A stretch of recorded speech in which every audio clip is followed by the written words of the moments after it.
So what is it that we are trying to do and achieve? If we are women evaluators, are we going to do a study on Made in Africa? Are we going to train young girls?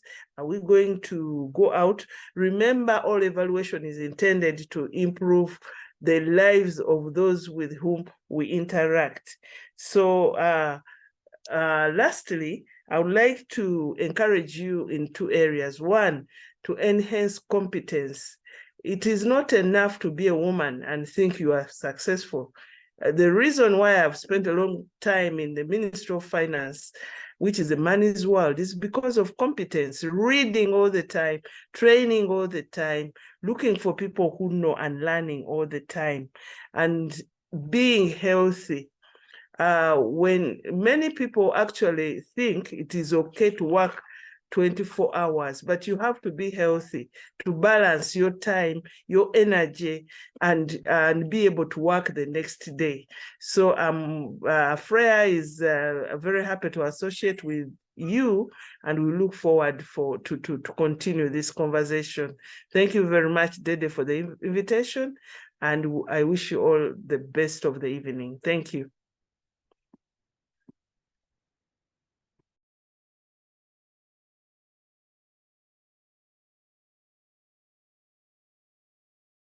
Up with some new ideas for how to take this forward. Thank you, Rosette.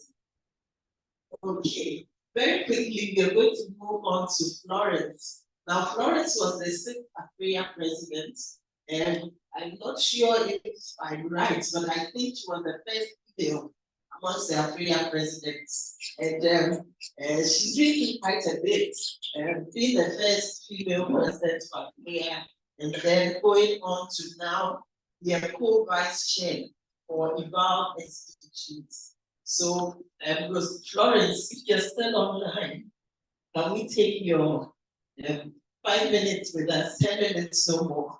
And I have just one question for you. I wanted her to share a bit about her lessons along the way.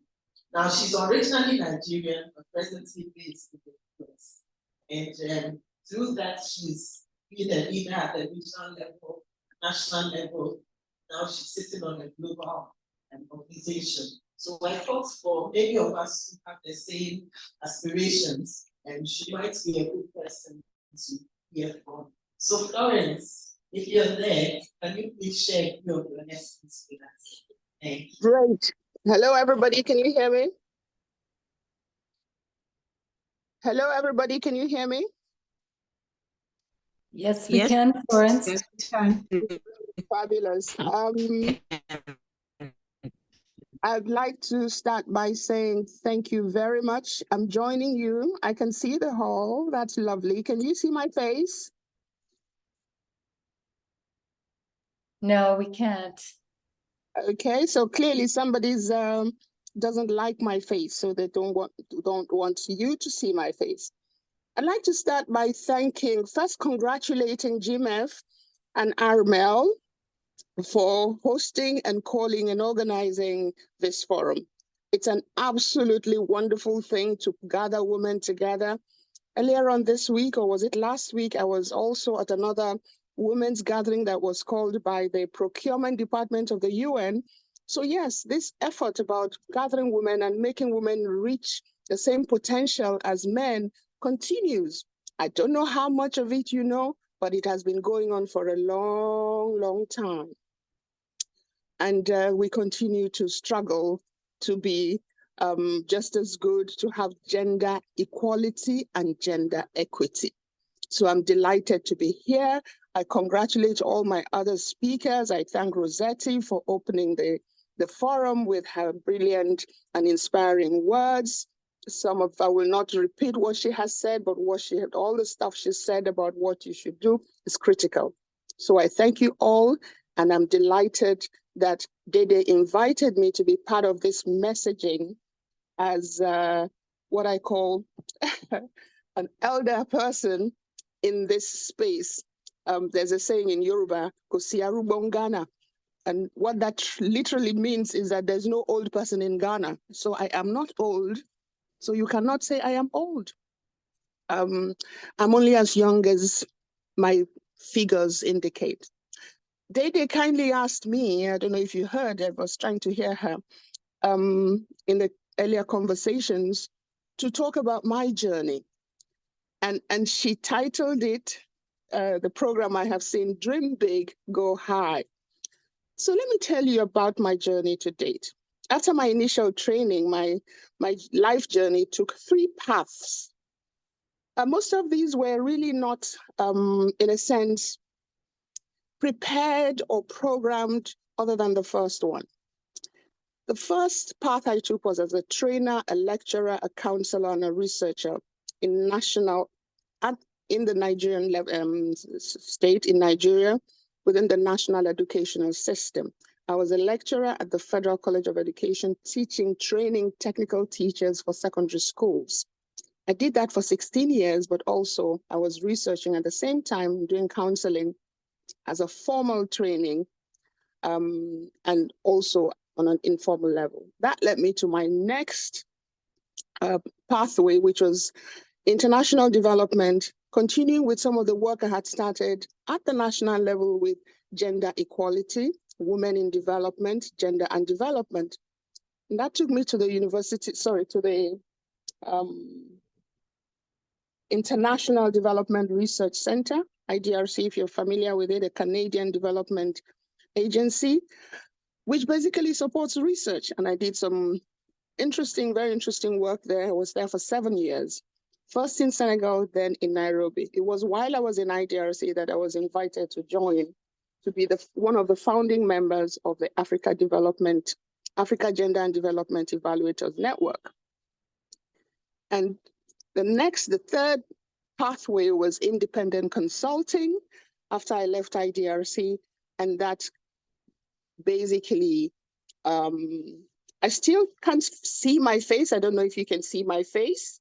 So perhaps the person who's manning the video should probably do something or let me know what I can do or not do so my face can show for at least those people who do not know me. I would love them to see me and recognize me if we meet in other spaces. Florence, can you please show your video? We can't see your video. My video. Okay. Yes, is that for me to show? show your face. I should show my face in my video? Yes, please. You see that now? Do you see my face now? No, it's still not showing. Still not showing? So Florence, Yeah, you go go to the ahead. bottom and say Okay. start video. Like It's okay. It's okay. Let me proceed. yeah. That's very interesting. Anyway, we are eating into my 2 minutes time. Exactly. Anyway. Can you click next to the mic, next to the mute? Can you click on the video and let's see if it will work? Okay, just Start video. all right, Start video. I can't seem to find it. When I press my face, my video, virtual background, no, I don't want a virtual background. Oh no, it's okay. We had done it pretty well when we did when we tried it out, but clearly it's not working now. You know, when we tested it was okay. Yes, anyway. When we tested it was all working pretty okay, actually. Yes, okay. But you can still hear me, right? Hello? Yeah, we can hear you fine. Great. So let me continue. So where was I? I was talking about my third pathway. And so the independent consulting gravitated and grew into social enterprise. I would probably not call it, it's supposed to be a private, consulting business, but it's more towards social enterprise than profit making. And the joys and greens of these 3 pathways, what have they been? The first 2 allowed me to grow the network that Rossetti was talking about.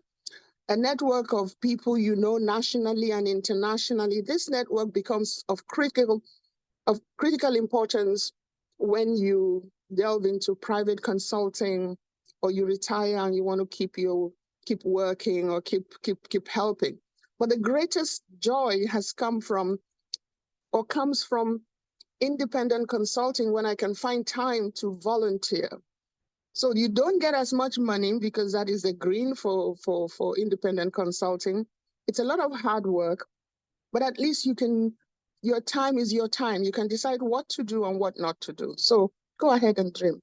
The second part of my talk is talking about the dreaming part of it. We all have dreams. Whether they are clear or not is debatable. But I did have two very clear dreams growing up. One was to be a teacher, somebody that would have the opportunity to mold minds. Since my initial dream of being a doctor was not possible, my secondary school didn't have solid science teaching. So the next one was, okay, be a teacher, mold minds. And I did eventually become a teacher, as you can see. That was my first pathway. I had an interesting, exciting, lovely experience training teachers for the technical secondary school in Nigeria, Lagos, Nigeria. My second dream, and these dreams were pretty early while I was in university, was to live and school in the UK, London precisely. At that time, it was clear my parents could not afford me going. They couldn't pay my fees going to a school in London, especially graduate school. So I kept applying for a scholarship for 4 consecutive years. In the 4th year, I said this was my last time, and that was the year I got the scholarship.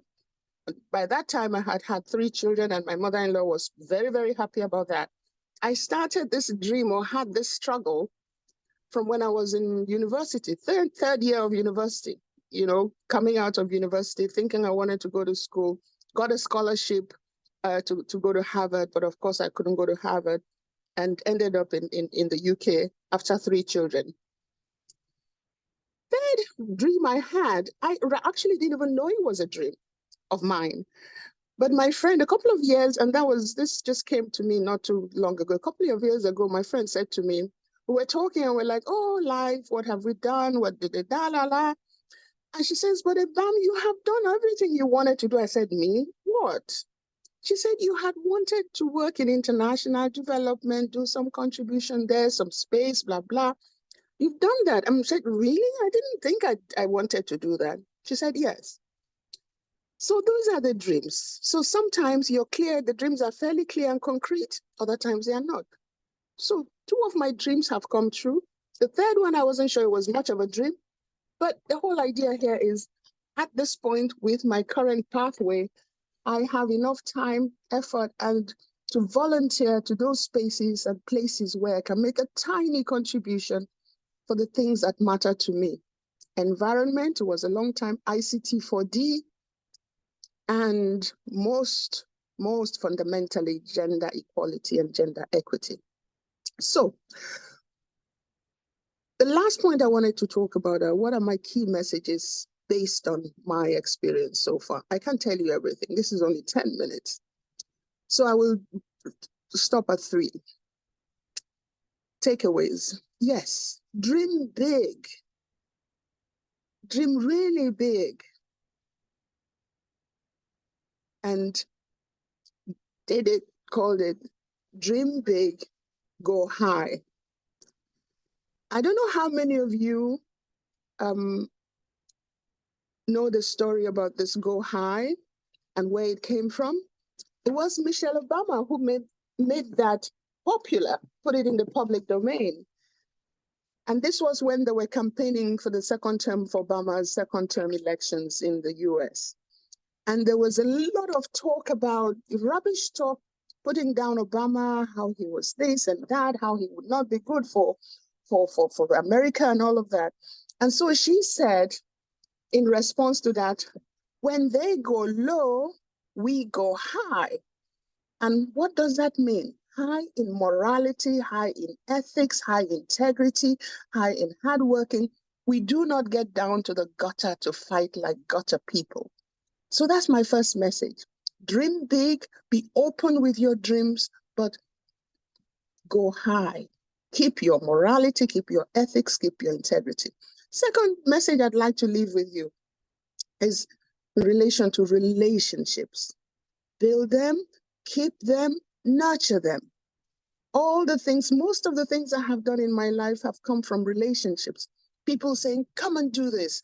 No, we recommend you for that. I think that will be good for you. Men, women, young, old, green, yellow, blue, white, black.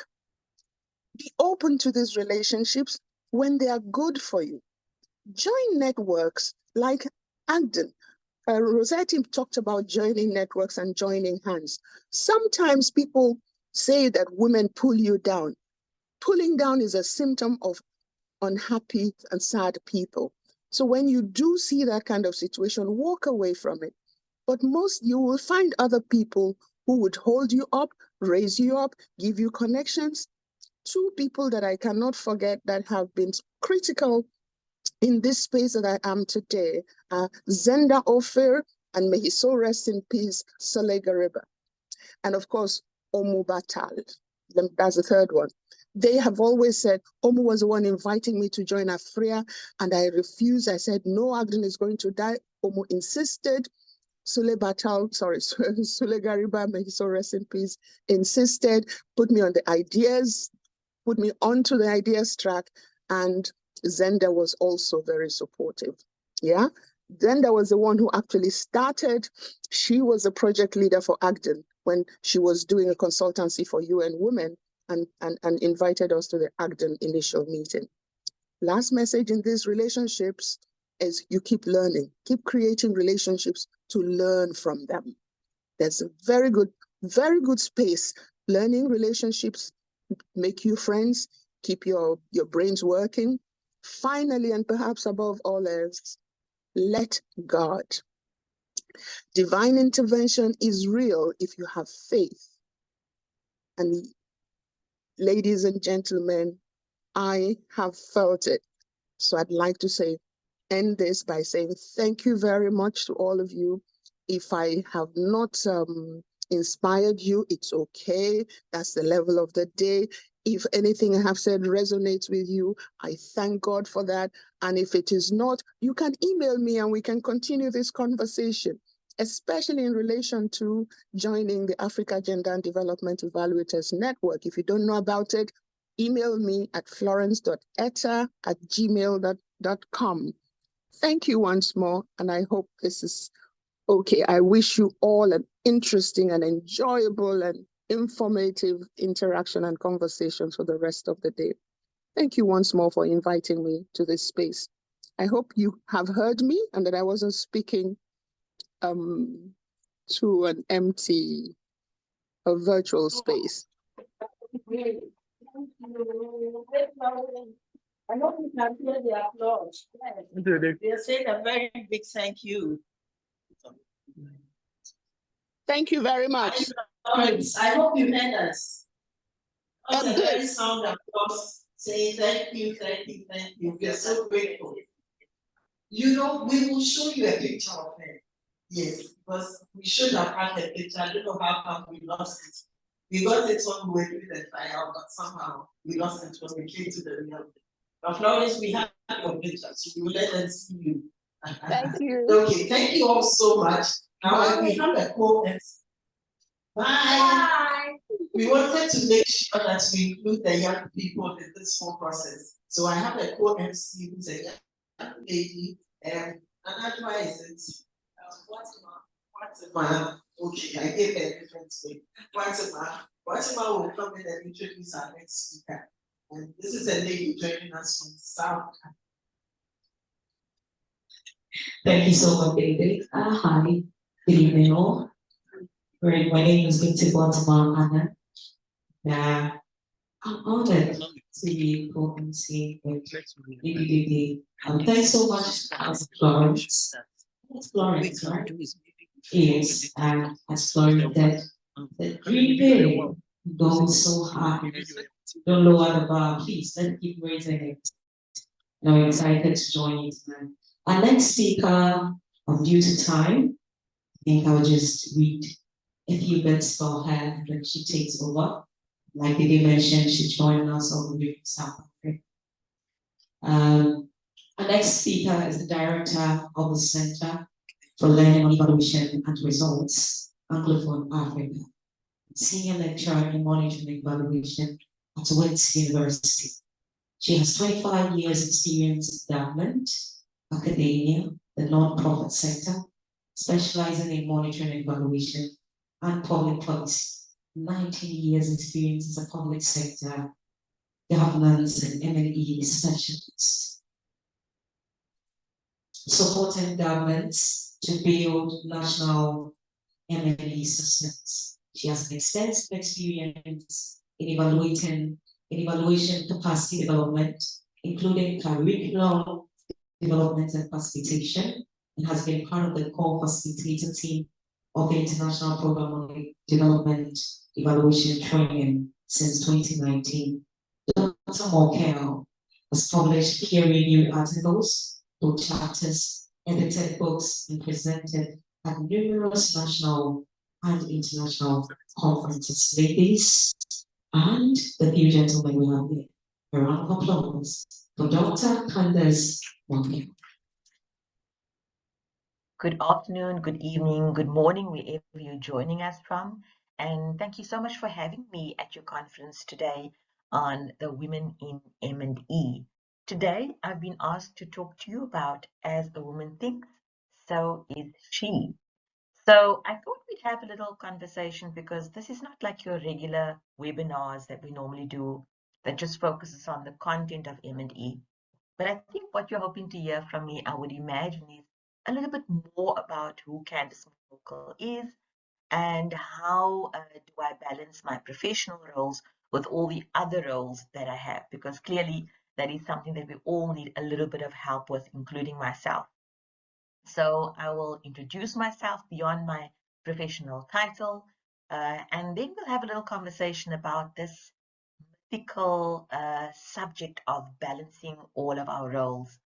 I'll talk a little bit about my views on the persistent and pernicious challenge of patriarchy, and then finally, hopefully, we'll get to talking about what we can do to contribute to bring about the transformation that we need in order to make sure that we have gender equality and that we have an equitable space within which we can all contribute equally as citizens in our countries, in our regions, and globally in our professional roles in M&E, but that also, which doesn't mean that we're neglecting all of the other spaces where we have meaningful roles as well. So everybody, of course, has a story, and I thought I would just share a little bit about mine with you because I think this might have resonance with your story. You know, the M&E sector tends to attract people who are just a tiny bit ambitious and performance oriented. And I thought I'd show you this picture of me in the 7th grade at the end of year prize giving with my big trophy. And I learned from a very young age that one gets rewarded for performance. And that has carried me through to my adulthood. And the second picture you'll see is me with my PhD regalia on, because clearly I learned the trick that if you perform well, society rewards you, of course, your family rewards you.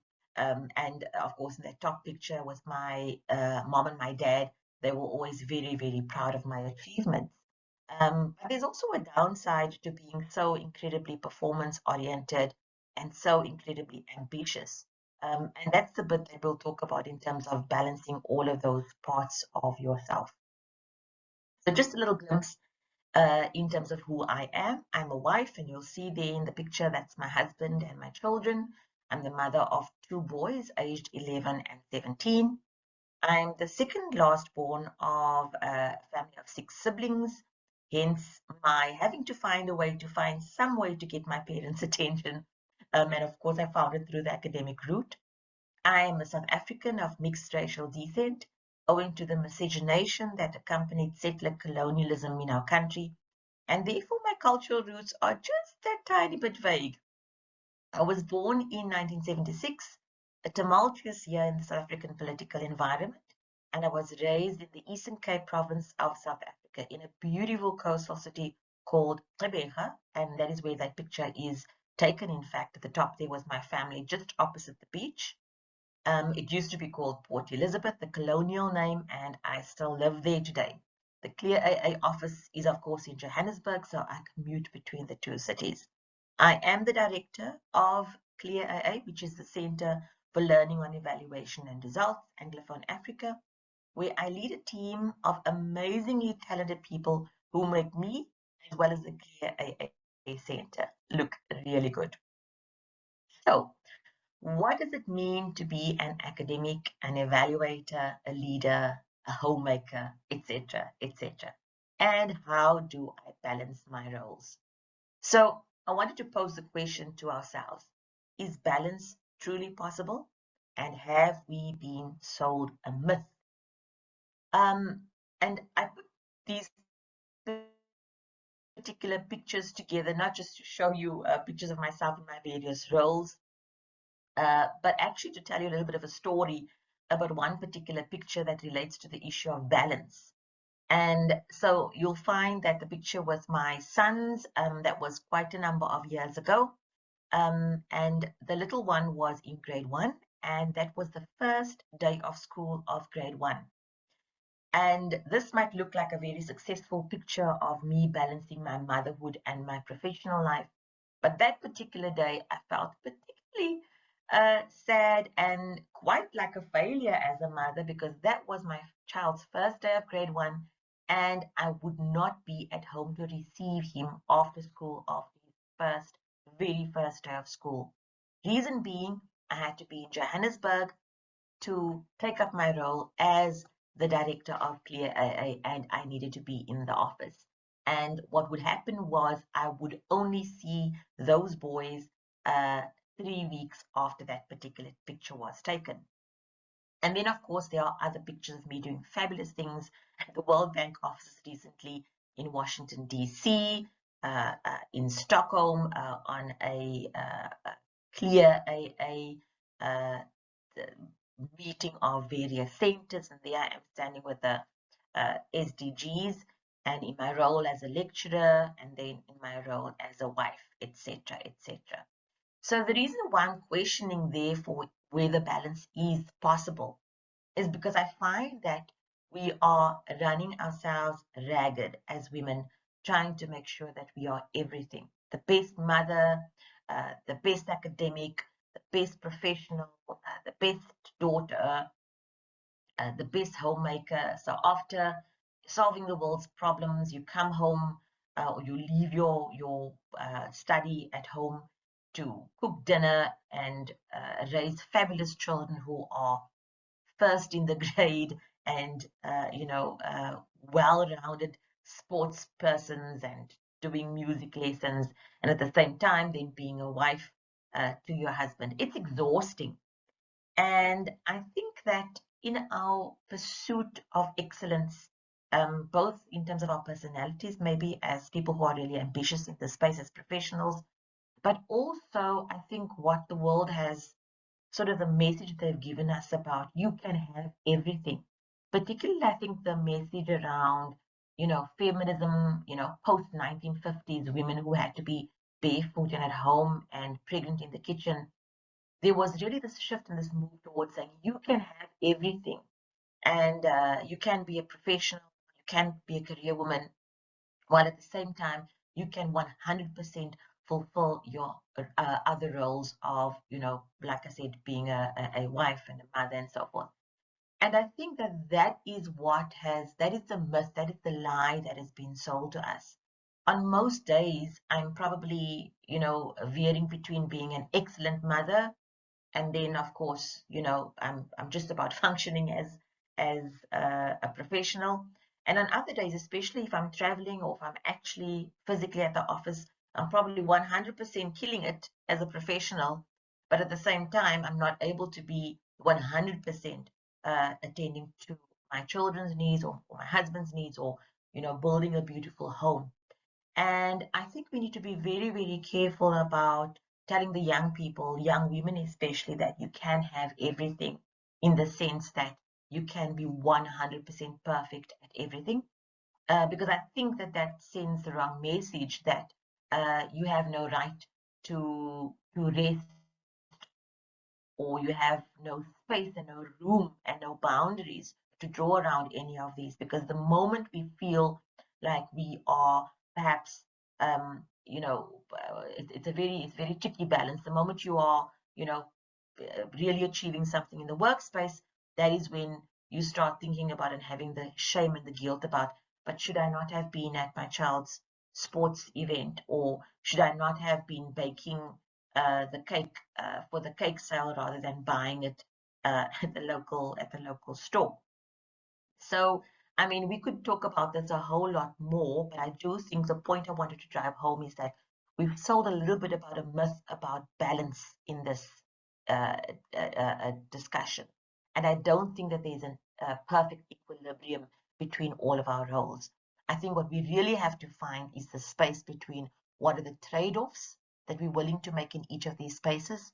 Of course, when I've chosen, for example, to achieve something work-wise, let's say I'm involved in an evaluation and it's going to require a lot of field work, it's going to require a lot of traveling.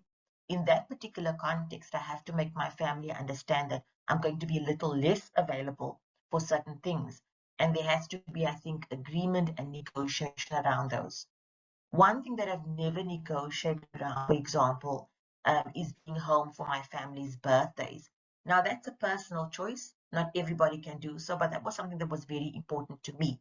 So the point I'm trying to make is that the thresholds of what we are willing to live with, they need to be negotiated in each of our spaces. And similarly, work-wise as well. When I've made that choice, for example, to not miss any of my children's birthdays, that has meant that I've missed some significant appointments or meetings or opportunities at work. What I also like to link that with is the persistent and pernicious of patriarchy, and then possibly just touch on the nexus between race, class, and gender. So in the spaces that we work, when we go into these big lofty halls and these hallways of power, what we do find, and certainly I think what you probably must have found as well, that we often either the only woman or one of a very few women in that space. And also potentially, while this has been my own personal experience, possibly the only woman of color. While that also is very context specific, it depends really where you are in the world. And that is why I talk about this nexus between race, class, and gender. Clearly, of course, where we live in a world where I don't know what the exact statistic is, but a very, very small percentage, certainly I think around the 5% mark of people, and women in particular, who are able to achieve a postgraduate qualification, more so a doctorate. We are probably in that very, very top echelon of where you won't find many women or women of color in the spaces where we have a seat at the table.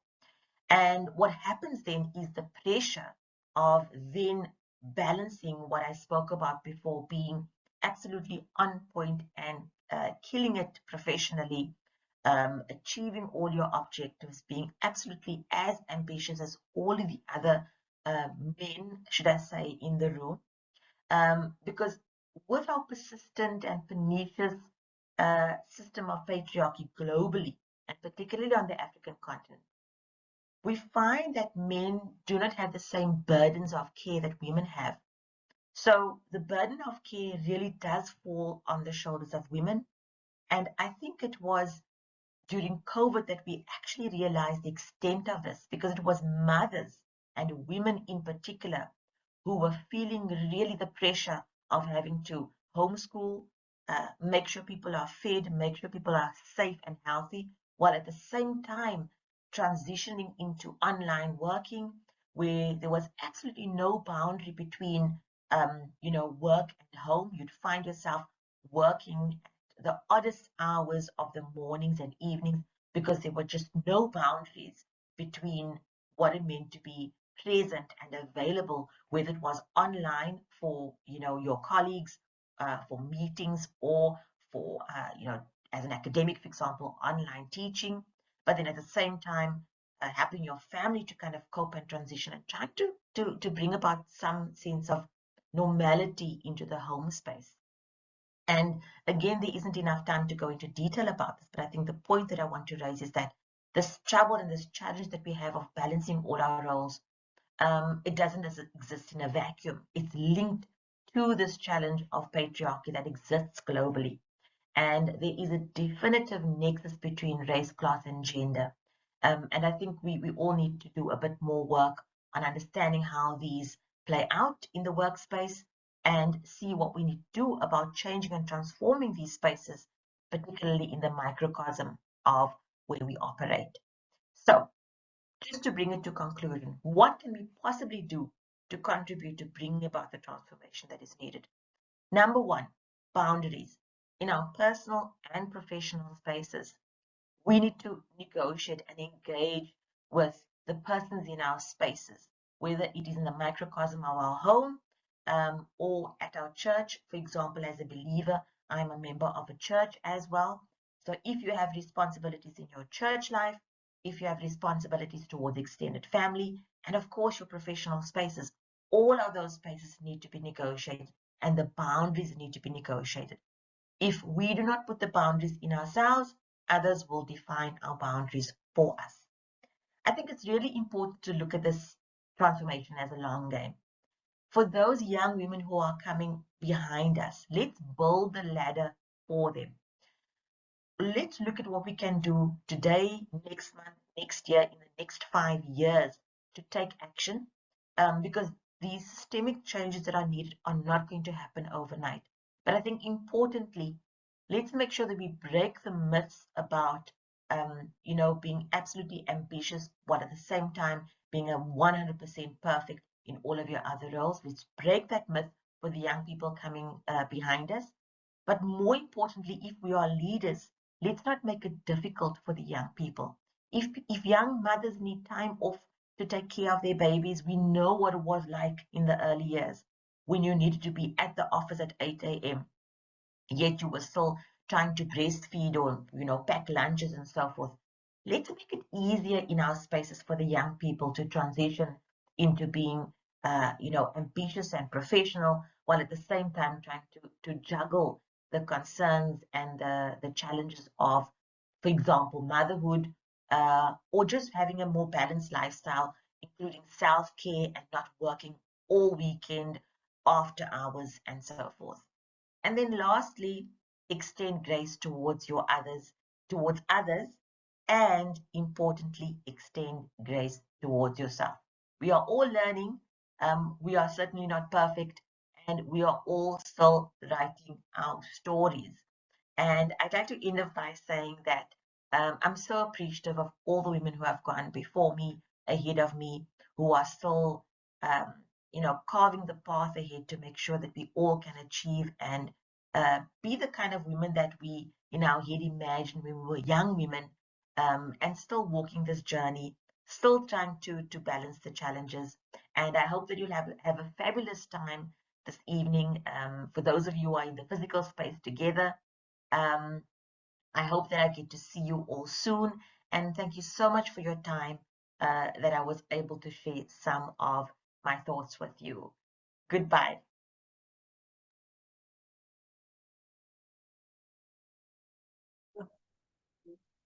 Okay. And once you can tell, Candice could not join us physically, so she sent a recording. So we'll move on to that should be our fourth speaker tonight.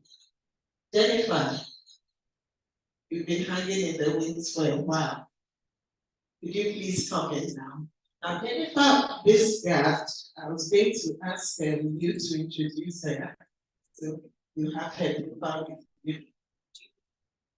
Okay. So just a minute, we'll give you a Okay, Jennifer Bisgard. Okay, there she is. We can see your pretty face. But just before you take over, let me do the audience an honor and let them know exactly who you are.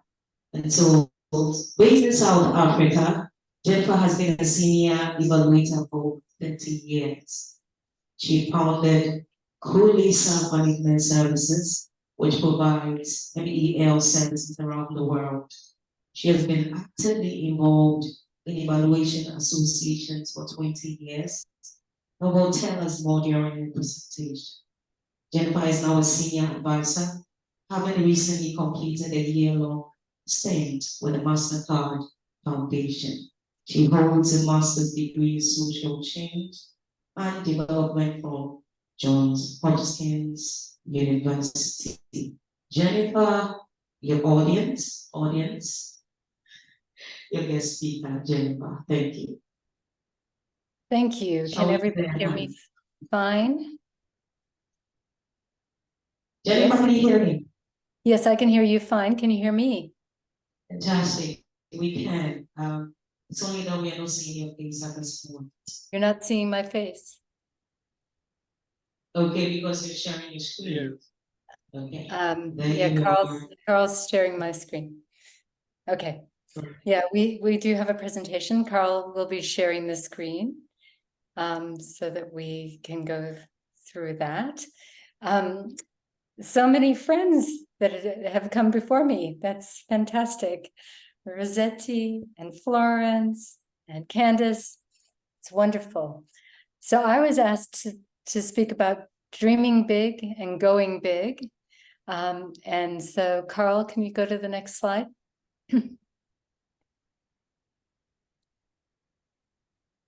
So like the previous speakers, I discovered the passion for dealing with poverty, inequality, looking at gender issues through various stints when I was very young. First, as an exchange student in high school in Brazil, then in Washington, D.C., which has lots of inequality if you know the United States. Then in Liberia, where I was an intern, and finally in South Africa, where I was hired by USAID as under the Comprehensive Anti-Apartheid Act, and came to South Africa. So in 1988, to start the whole process of working towards a post-apartheid society. And during that time, in these times, I was exposed to evaluation for the first time and was absolutely captivated, like Florence, like Candace, with evaluation and how the insights that you gain from evaluation can really change people's lives. So, next slide, please. In 1993, USAID wanted to send me off to Kazakhstan to start a similar program to the one that I was running in South Africa. And I was like, no, thank you. And so not knowing any better, I started Kulisa Management Services. And I wanted to call it Kulisa. Kulisa means to develop or grow a community or a person. And I wanted to call it Kulisa Monitoring and Evaluation Services. But my business partner said to me, he's a real businessman and he deals with the finance and contracts. He said to me, what if this M&E thing is just a flash in the pan? What happens if nobody does it? Because in the early 90s, nobody knew what it was, right? And on the continent, we didn't have very many evaluators. And so we were really forging a path. So forging a path in two different ways. One, starting a business and really thinking about it as a business while very purpose-driven to make sure that the changes and the organization is truly sustainable. You have to be able to make a profit to keep yourself going. And so we started the company. There were 3 of us who started it. And today there's more than 60 full-time staff, well over 400 consultants who worked for us in 2023. And we have offices in Johannesburg and Washington, D.C., in Lusaka, and indeed in Accra, we have an office, as well as in Baban in Eswatini. So I started this company, and in the early days, it was very, very tough. You know, we were using our credit cards. My business partner would go off to the casino every so often we'd give him some money and he would gamble so that we could make salaries. It was very funny.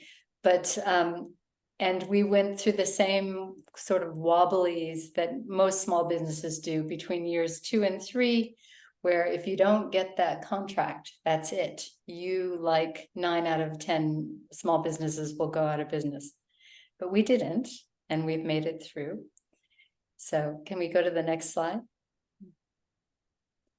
So as part of the whole social ethos of Kulisa, and because I myself started as an intern in Liberia and as an intern in Washington, D.C., we developed very strong mentoring internship programs. And again, you'll see, look at all these women.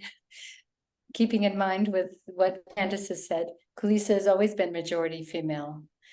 And we have started as early as 1995 having internships for women and a few men across the world who came to work with us. And we've had, since then, we've had well over 120 interns, and they have gone from strength to strength. And some of them you might know, people like Benita Williams or Alina Wyatt, for example, started at Kulisa. So part of what I believe is that we do have the role, as Candace said, to build the next generation and to give people real and meaningful experience. So next slide, please. As part of this is building the profession. How do we build evaluation? And you've been fortunate to hear from Rossetti, who is the president of AFRIA now, Candace, who was the president of SEMIA. I'm the founding chair of SEMIA. I helped to start it. And all of us are also involved in one way or another with the International Organization for Cooperation and Evaluation. I sat on the board. So that is the kind of body above AFRIA, which is worldwide, and Eval Partners, which is a movement made up of UN bodies and many other organizations who are focused on evaluation. And as part of Eval Partners, we started things like Eval SDGs, Eval Youth, Eval Indigenous, all of which are super important to the continent. I've also served on the board of Better Evaluation, which is now transitioned over to the World Bank, but is a really important site if you need a reference for evaluation. So part of the journey has been devoting time and effort, voluntary always, to work in these various associations. And I think that that is an important part of women's journey and of your journey, I hope. Next slide, please. So last year, I decided that it was time for Kulisa to fly. I've written a blog about this, of how growing a business is like raising a child. When they're young, you're very protective and you're keeping tabs on everything. And then they become rebellious as teenagers, and then they're adults and they have their own personality, their own lives. Kulisa's really achieved that and has become sustainable on its own. And so I felt comfortable leaving Kulisa, although I still own shares, but not playing an active professional role at Kulisa last year in 2022, and joined for a one-year stint to the MasterCard Foundation. And really feel that this is the next stage of my career of thinking big, of playing a senior advisory role to various organizations. I'm also doing that for the Bill and Melinda Gates Foundation and a couple other organizations across the continent. Go to the next slide. So some final words. We haven't really talked much about technical issues in these speakers. But one of the things I'd like to raise with everybody is that the word value is in the middle of the word evaluation. And so you need to bring your values of community, of caring, of seeing the end of inequality, and of commitment to your evaluations, but you also need to remember that when you're measuring something, when you're assessing something, when you're working with people to do an evaluation, you need to measure against something. So what is good is the question I always ask young evaluators that I work with. So is it a rubric that is going to tell you what's good? Is it a benchmark? Is it another comparison? Do we know what is good and what isn't good? And so when you're thinking at any stage of an evaluation, you need to put the word value in and say, against what am I measuring this? And we can talk more about that if you want. The second is that utilization of evaluation is at the heart of all of my work at Kulisa and advisory, and indeed my voluntary work with associations. If people don't use what you do, then what's the point? And if you are always thinking of that outcome of utilization as being your core outcome, it changes the way you do the work. It changes the way you discuss and negotiate the evaluation questions. It changes the way you deal with the methodology. It changes the way you collect the data and you look at it.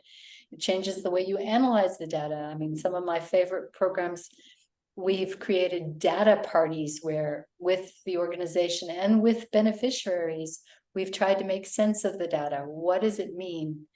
And then best of all, to have a findings and validation and recommendations workshop that really focuses on utilization.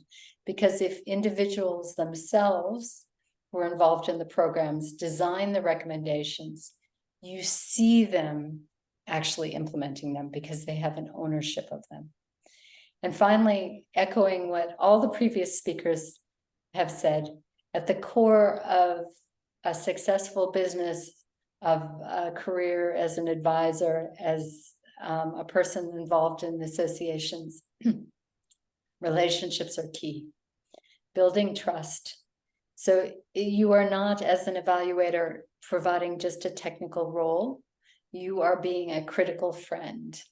And those relationships of trust, again, contribute both to utilization and to achieving the evaluation core element of this. So relationships are critical. You cannot run a business without strong relationships with your clients, with the beneficiaries, with the other organizations, with other service providers. It's just impossible. So I'll stop there and thank you very much and wish Armel so much luck. I've been a member of the WhatsApp group since inception and have really enjoyed the postings, and I really hope that it all goes particularly well for you today, and that we've the team and I have been able to inspire you a bit. Thank you. Thank you so much, Jennifer. Thank you so much. Another round of applause for Jennifer. In her conversation, she mentioned that value will always be found in the word evaluation. How many of you remember the number of values she mentioned? I maybe just mention any one of them. Anybody? Okay, I'm not hearing you. Okay, then maybe at the back. Okay, so she mentioned community. Anybody remember any other thing? Should I come around? Okay, thank you so much, Jenny. That was thank you so much. That was Jenny touching on going big and dreaming big. As M&E professionals, we are being given a mandate of going so high and going so big. Thank you so much, Jenny. The program continues. Another round of applause for Jenny.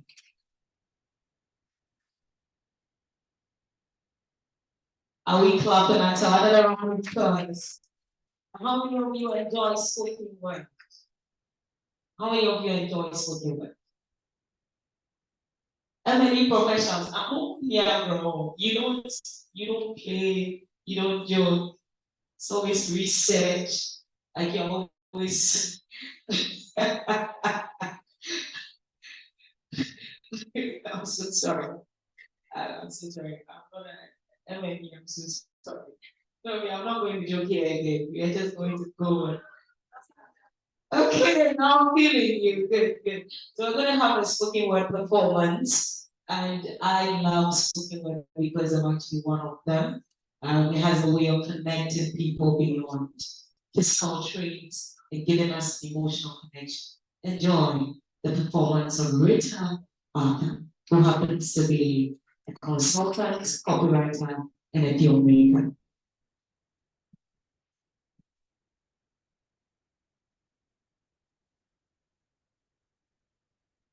Good evening, everyone. So for those of you who may know, spoken word is basically performance poetry. And so if you like poetry, spoken word is an aspect of it that's a bit more animated and lively. So that's spoken word.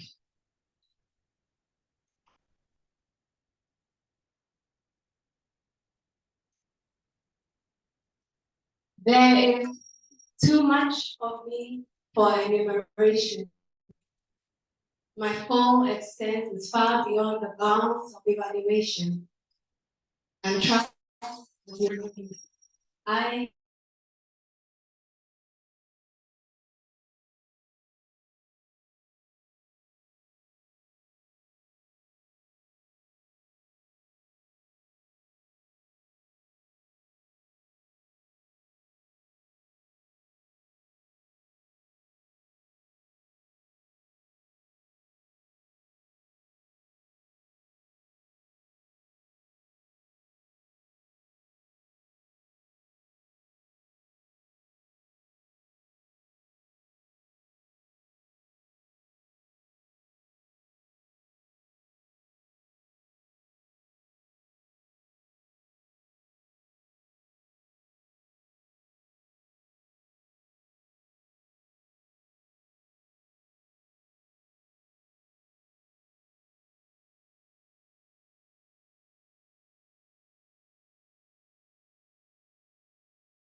if necessary, purifies selflessly, and warms all lovingly. Yes, I am a woman.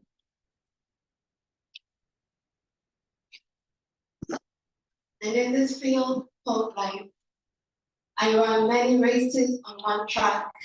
I am many people in one person. I am a woman.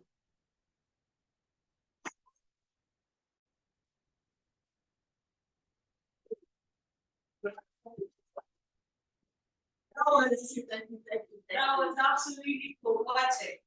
I mean, taking the entire industry for women and putting it in such words. How many of you enjoyed that? And absolutely, we are women. We are women. We embody a lot of things. We are exceptional, and we do the things that we do with grace and with grace. A round of applause for our Thank you so much, Rita. That was touching. That was beautiful. What even struck me the most was how concentrated she was, even with the destruction. That's a level of professionalism. Charlie, one for one. Let's give it up again. And I was enjoying the Linda was asking me, so when you were enjoying a poetic performance. And I told her, and you don't normally because they are very concentrated in the lines, the patterns of their sentences. They normally do the snap of the finger, they don't even clap. So when you're enjoying a spoken word performance anywhere, even after today, and you're enjoying it, just snap your finger. Let's do that. Okay. All right. So Rita will tell you that the entire fraternity here enjoyed your performance. Thank you so much. We move on to come on, coffee sales.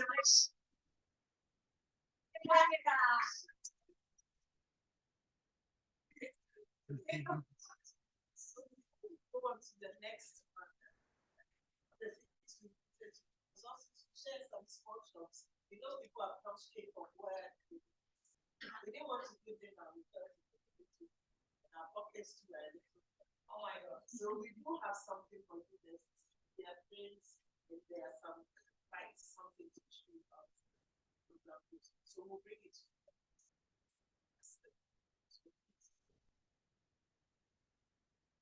I think that's a really, I was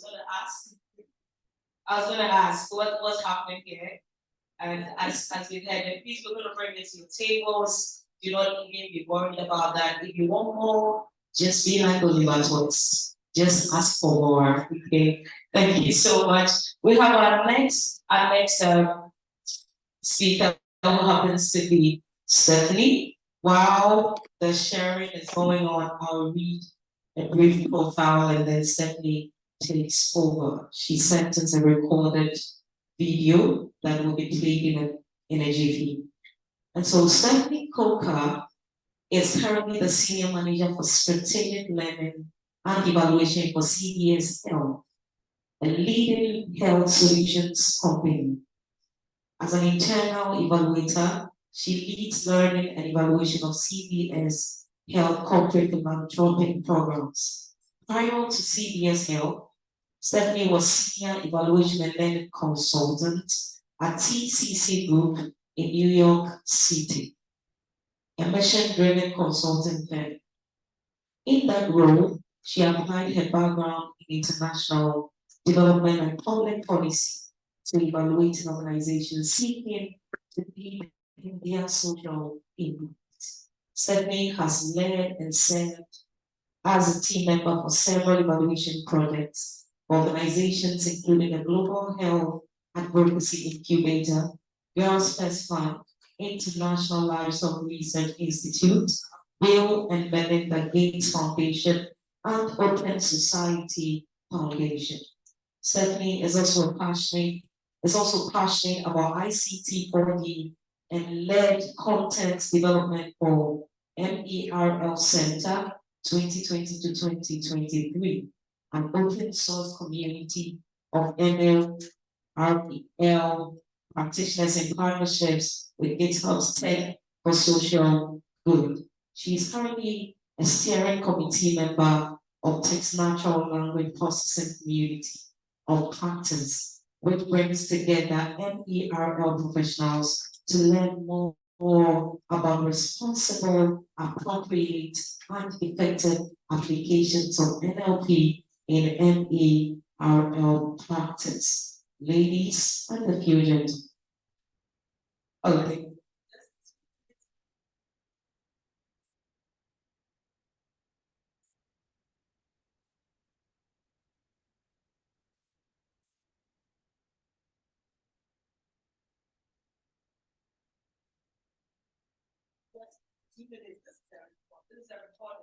What do? We get it trained while we go around taking the stuff, or we hold on to it. I was going to say let's go ahead because of time. Okay, so but please don't be afraid. Okay, so what it means is that even though you're going around, please let's have your ears attentive to this. So you just recorded. Okay, all right, thank you. Good morning, good afternoon, good evening. My name is Stephanie Coker, and I'm glad to join you virtually, although I can't be live with you today. Before I begin, I'd like to state that all views represented are my own and do not in any way reflect the views of the company I work for or any organizations I've worked for in the past.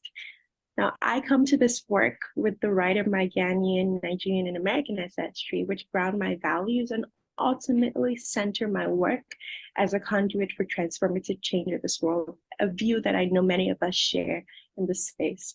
So thank you as well to the organizers for extending the kind invitation to provide my perspectives on the topic of fighting for a woman's place in technology and M&E.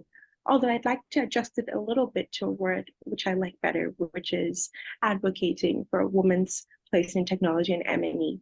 In the world that we now live in, fighting for or against is an excuse for violence. And with that comes a sense that there should be a winner and a loser. However, with advocating, I hope to leave you with the idea that ideally, we are all winners in this movement for gender equity. But today, I'm here before you to shed light on this topic that it deserves far more attention than it currently receives, which is the pivotal role of women in the monitoring and evaluation profession and the struggles we endure. At the heart of our profession, women have been fundamental contributors. According to the most recent data on members of the American Evaluation Association, just alone, women make up about half of all M&E professionals. And we know that this is often reflected across the globe with our different networks of associations. And as women evaluators, like our male counterparts, we continue to provide keen attention to detail, unmatched analytical skills, and empathetic perspectives, which have often made the difference between successful projects and those that fall short. Yet, unlike our male counterparts, our journey in this profession comes riddled with challenges that are unique to our gender. Historically, as we know, the fields of data science and evaluation have largely been male-dominated. Women entering this space often face the dual challenge of proving our competence in a technical field while battling societal prejudices about our place in the professional world. In international development, this is especially the case working in societies where women already face significant challenges in asserting a role as experts. And women in M&E, as in many professions, frequently grapple with societal expectations and personal aspirations of balancing work and family life. The demand for extensive field work, some irregular hours, and high levels of dedication can strain this balance. And as women continue to disproportionately hold the burden of caretaking within a household, this adds more to our plate. And while women are entering the M&E field in increasing numbers, there is still a distinct lack of female representation in leadership roles, a topic which, although has not been studied for extensively, we know from anecdotal experiences that sometimes we often earn less than our counterparts, and many women still find ourselves sidelined, our potential unrecognized. When it comes to field work, an essential part and aspect of M&E with data collection, this can sometimes place women in vulnerable situations. And we know of reports of gender-based violence and harassment during field assignments, which underscore the need for more protective measures and gender-sensitive training about data collection. And even without overt discrimination, unconscious bias can hinder the career progress of many women in M&E, whether it's a misplaced assumption about our technical abilities or overlooking us for more challenging assignments. These biases can have detrimental effects in the long run. And we might find ourselves needing to go further with proving our skills, with our education, just to demonstrate that we too deserve to be in the same spaces. But as with all challenges, they pave the way for resilience and growth. As women in M&E, we continue to form networks and groups such as these, the one that we're in right now, which are critical to our resilience. By providing mentorship and training to newcomers in the field, we are all contributing to this work. I myself am a past recipient of a fellowship, which has connected me to many other leaders in the field and has truly helped to launch and sustain my career as an M&E professional. And we are also leveraging technology to understand and think about how to create safer, more efficient ways to collect data. I've been thrilled to be able to partner with other women in M&E tech spaces, including Mala Kumar, formerly at GitHub, and now at the WHO, and Linda Raftree, head of Merle Tech, which is a global network of M&E professionals at the intersection of technology and Merle. And together, we continue to explore new ways of incorporating technology into our work. For example, we have an upcoming blog post about the use of generative AI in M&E for telling stories, which we were recently presented at the last American Evaluation Association conference. We're also advocating for policy changes at organizational and governmental levels to ensure good data governance and safer work environments. And importantly, we continue to elevate the voices of those often marginalized, which can ensure that evaluations are holistic and inclusive. So it's essential for organizations and stakeholders to recognize the struggles of women in M&E, not just to rectify past and present injustices, but to enrich the quality of evaluations and the impact of interventions. The journey of women in M&E serves as a reminder that our quest for meaningful impact and positive change is intrinsically linked with our commitment to gender equity. And it's high time we appreciate, support, and uplift the women who come together, who work to ensure that our projects and our programs indeed make a difference. Again, thank you for having me. These reflections have been shared from my own personal perspectives, but I hope to leave you all with some food for thought for our conversations today. Thank you.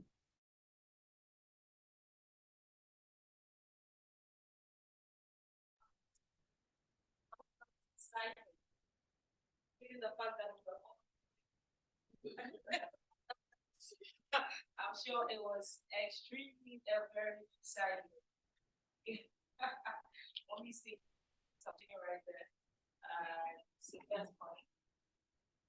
Each one of these presentations have well been recorded for our later perusal. And so, of course, we're going to have access to them. So if you're here and then you miss out on any of the speeches, please do not beat yourself up since you get to have them. I'm excited because we've been hearing from our people outside our country. I've been speaking all the way from South Africa, from here, there, and we have not really seen some real faces yet. So I'm excited about the next speaker who happens to be here with us. And so we get to see her face while she speaks. We get to question her while she speaks. We get to worry her while she speaks. I'm sure most of you know her. She's been running this monthly webinars for women in the monitoring and evaluation space. A very resourceful young woman. I personally know her, a great friend. Most of you know her by the name Linda. I'll read a brief profile and then we get Linda speaking to us. So sorry. Is there anything I would have to do?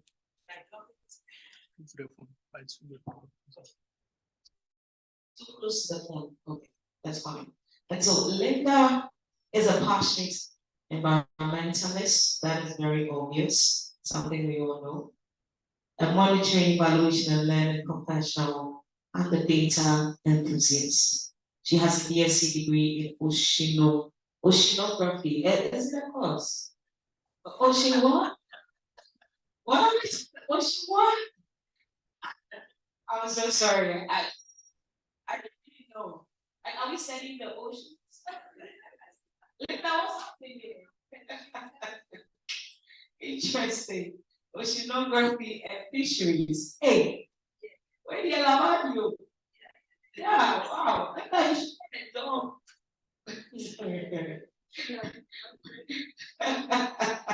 From the University of Ghana, as well as an Erasmus Mundus MSc degree in marine biodiversity. You've been doing very hard stuff, Linda. Because for your social work, then biodiversity, oceanography. Can we put our hands together for Linda? She's just so intelligent. I mean, I've personally told Linda. Oh, that's very beautiful.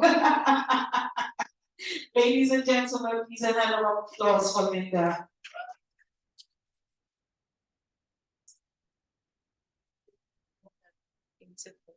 Linda in Temple.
put that passion aside. So I then went back and then I thought through, and then I was like, okay, then maybe I should pursue science so that I could become a pediatrician. And I like to engage with children. So in my church, I serve in the children's ministry. That's just really. But I actually thought about helping children as a doctor. So that's why I pursued science. But aside that, I also was interested in nature. And I used to watch a lot of these nature focused documentaries on National Geographic and so on. So that's how my interest in the environment also came about. But going to uni, after my first year of uni, so I did biological science at the University of Ghana. And after the first year, so during the time that I was there, this was between 2007 and 2011. When you enter medical school first year, that's when your grade or your grade point average determines whether you would move on to the medical school or you would stay on to just continue with the biological science program for 4 years. Medical school at that time was 7 years. Now it's reduced to 5 or 6. So after the first year, I didn't hit the GPA that would have allowed me to go to the school. So then I decided to, well, I didn't have an option but to just stay on and continue with biological sciences. And then in my second year, I signed up for a number of introductory courses, and one of them was oceanography and fisheries. And so I thought that, oh, this area, I think I could do some groundbreaking stuff. Maybe I should do this career path and see where it lands me. Unfortunately, I started the program and I thought that, oh, this course would indeed give me some leverage or help me to make it, you know, and also because of my interest in the environment, and also because it's an area that requires some form of development within our space that's in Ghana and Africa as a whole. It's something that people don't pursue, so I just thought that, yeah, it would be a good area to make a difference. And actually, Rita and I were colleagues at uni, so I'm sure if she had time, she could also share experience, but yeah, that's just by the way. So yeah, so as an oceanography and fisheries student, you know, that course gave me a better understanding as to the things that happen along our coastal waters. It was very practical and hands-on. We learned how to swim. Of course, if you're close to water, you have to at least be knowledgeable in swimming, or else you drown. Yeah. So then so in Ghana, for those who may not be familiar, so after my first degree, I did national service, and national service is a requirement, especially if you're a student who has gone through the public university. After you're done with your first degree, you have to serve the country or serve the nation. So that's what we call national service for about a year or a couple of months. Some people even extend the time of their national service. So then I stayed on at the department at the University of Ghana to serve the university. Then afterwards, I continued with a master's in marine biodiversity and conservation. This was an Erasmus Mundus program made up of 7 universities, but each student had to sign up to 2 universities. So there are 2 universities on the side where the universities I pursued my program at. Okay, so in terms of work experience, you can see that I've worked in different capacities, and some I've done on site, done some of my work remotely, and I still work remotely. So I have worked as an undergraduate researcher. So this was while I was studying at the University of Ghana. And I've also worked, so during my national service, I was a research assistant. And then during my master's, I did a short-term course, well, not a course, but then there was a practical aspect of it where we had to do an internship. So I interned as a data center officer. And then after my master's, when I came back to Ghana, it took a while for me to get a job. So, well, I didn't get the job within the marine space immediately, but tech is also something that I'm pretty good at. Yeah, so because of the tech savvy nature of me, I decided to apply for a role as a data impact coordinator.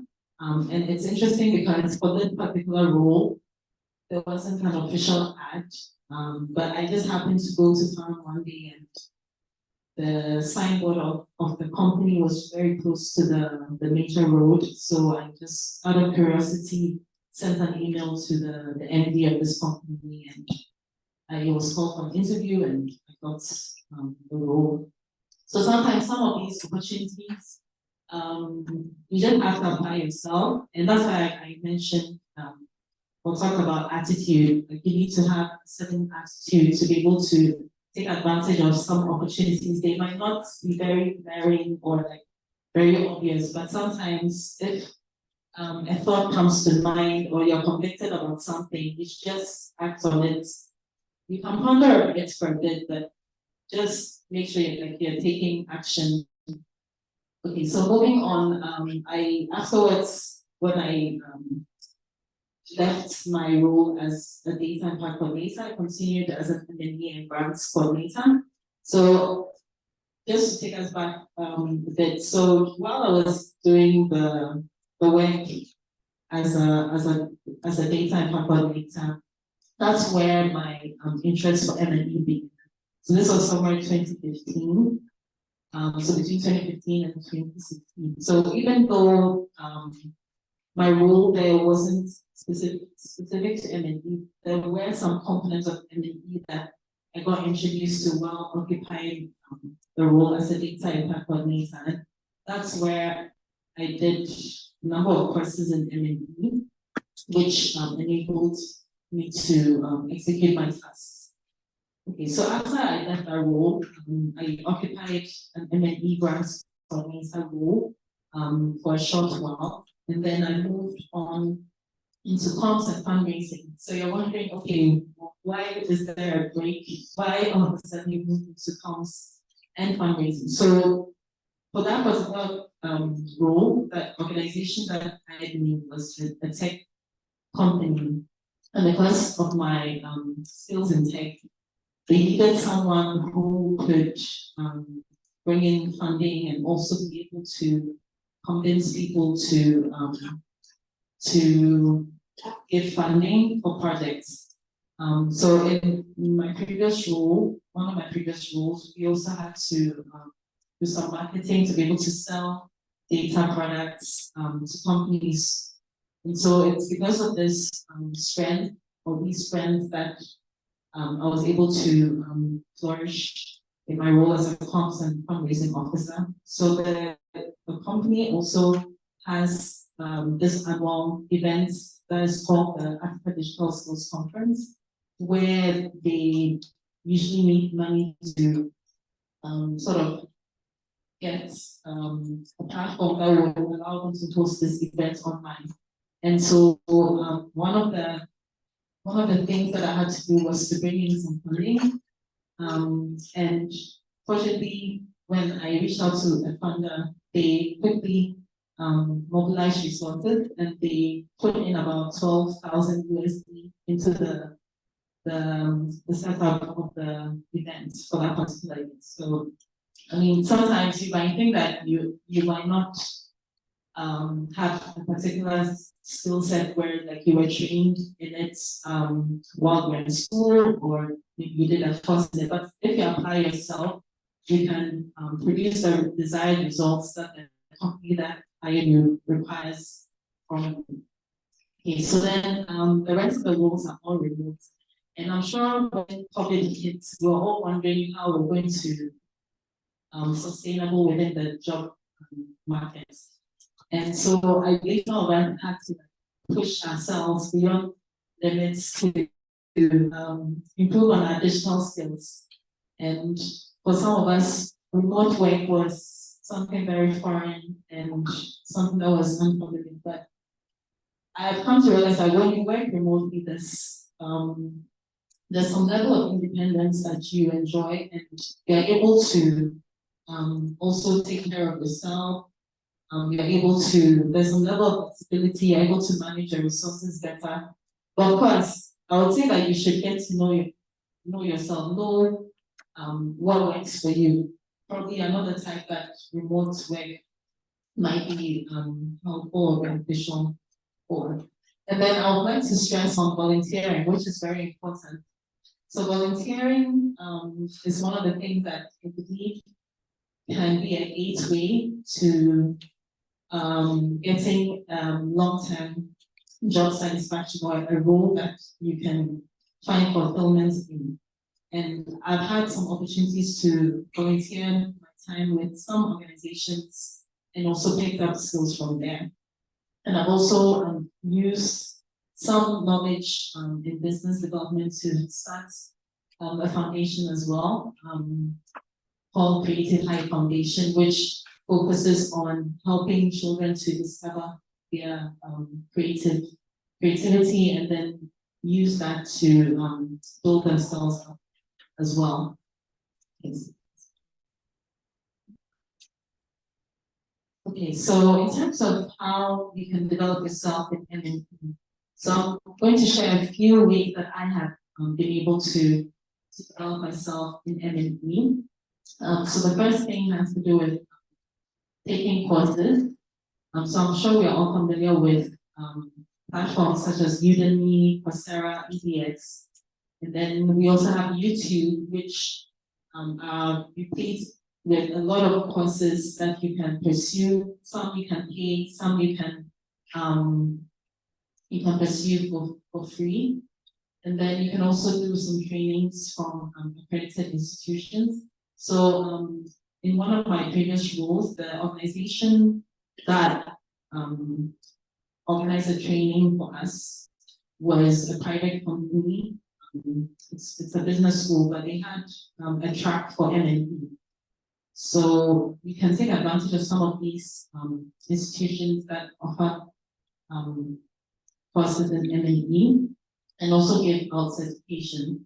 In Ghana, for instance, you know, GMPA, that's the Ghana Institute of Marketing. They give out certificates for MNE, and also in USC, there's also a program. So these are some of the options or the opportunities that you can take advantage of as well. And then, so next slide. Then you can also take part in competitions. So in the year 2020, when COVID hit, there was a competition that was organized by POLISA. So, this was in line with the Global Evaluation Week, which is a very well-known event organized by the Global Evaluation Initiative.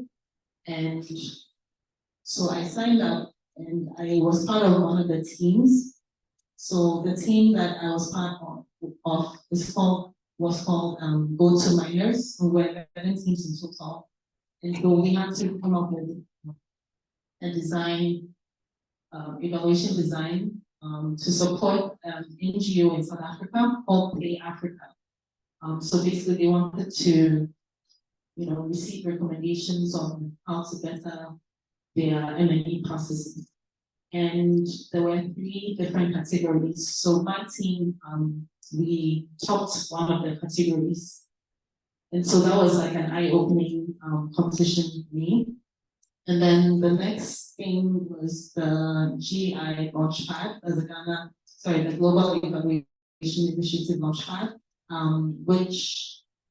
which happened last year, and there were teams of 10, and women in RMLB took part in that competition. But then there was a team that topped. But I'm just sharing this because it was also an interesting experience, because they had different panelists, different resource persons who came to share their experiences, share their knowledge with us on how we can set up successful M&E firms as young people. Okay, the next competition I also took part in was a local one, organized by the Ghana Statistical Service, together with 2 other institutions. One, ASEPA is an organization that is involved in parliamentary affairs, and then I and ASP is involved in helping people make use of data that comes out of research. So this competition invited people to submit visuals or infographics. So these were the ones I sent in. Actually, I sent in 3, but 2 were selected. So the one on the left was the one that placed 3rd, and then the one on the right placed 4th. So this was an opportunity for me to also showcase my skills in data visualization. And so for anyone who is here who is wondering which area of M&E I can major in or maybe focus on, there are so many avenues. If for you as an M&E professional, you want to focus on the quantitative methods or data visualization or data storytelling, there are so many ways or areas in M&E that you can focus on. Because M&E, I think that it's broad, even though people consider it as a niche sector, it's still broad in a way, because there are different arms to it. So you can decide on which one you think you can flourish in. And because I told you that I'm someone who likes creativity, I think that data visualization is also a way that you can express yourself as a creative person using data. So the next thing has to do with joining professional groups or associations. So personally, I am part of the Ghana Monitoring and Evaluation Forum, also the Young Emerging Evaluators Ghana platform. But I've also signed up to be part of M&E groups on LinkedIn, on Telegram, and on WhatsApp. And so these are platforms or organizations, associations that you could join to network with others who can be instrumental in your career path as an M&E professional. So on LinkedIn, or let's say on social media, for instance, when you follow certain people, you get to know things that are happening within the M&E space. And even for me, that there have been times that I haven't really engaged with anyone in particular, but I just see maybe a post about something I'm interested in, and then I pursue it. And I would also like to share that GMEF has been very instrumental in my career growth as an M&E professional. So the opportunity on about the competition that was organized by it was because of something, a post that someone shared on the GMEF platform, for instance. And also GMEF organizes trainings, and of course events such as the one that we are attending today.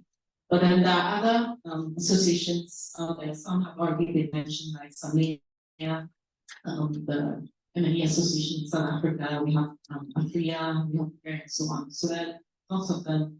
There's Evaluation for young people as well. They're also doing an amazing job as well. Okay. And then you can also put yourself out there. So I already mentioned that I'm someone who likes to be the scene.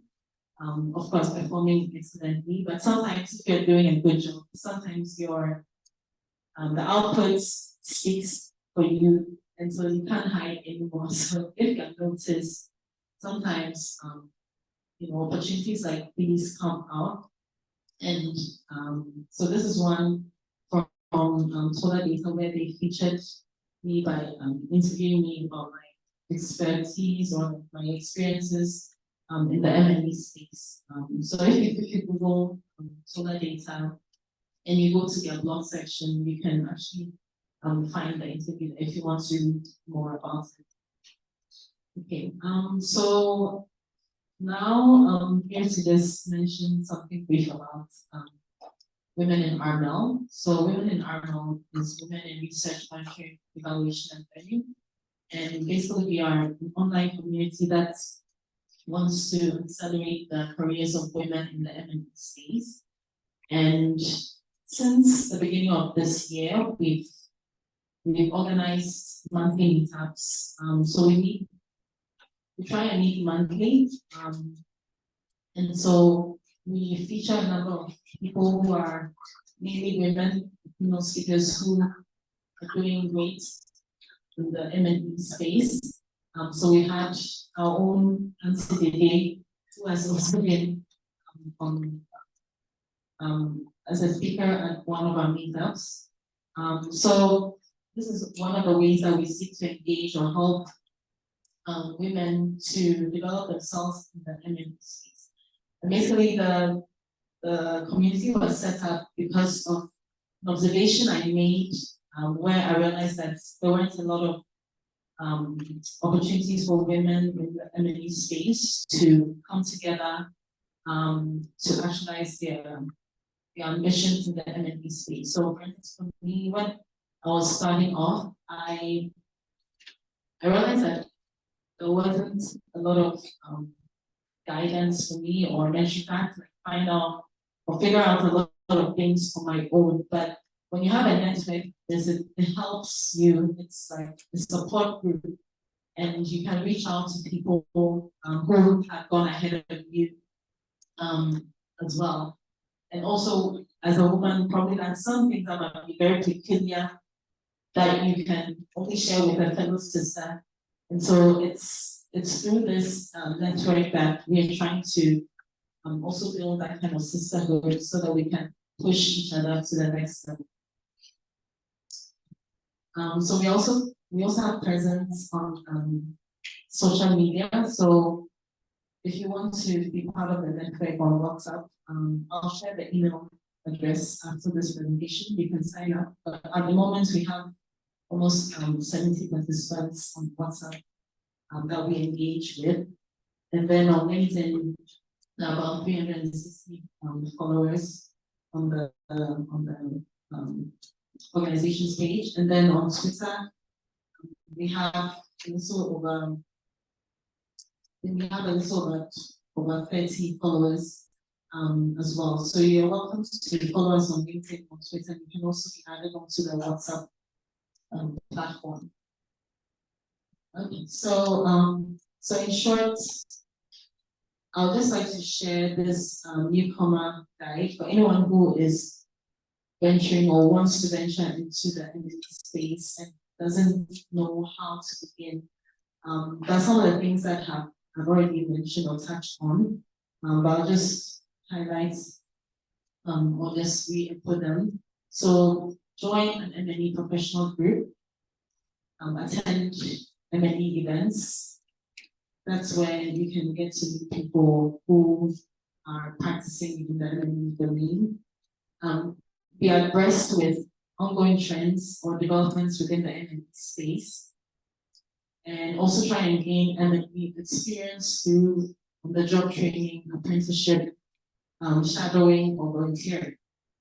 So you can just, give off your time to contribute towards the growth of M&E association, or if there's an event, you can lend your skills as well as a way to grow and develop yourself.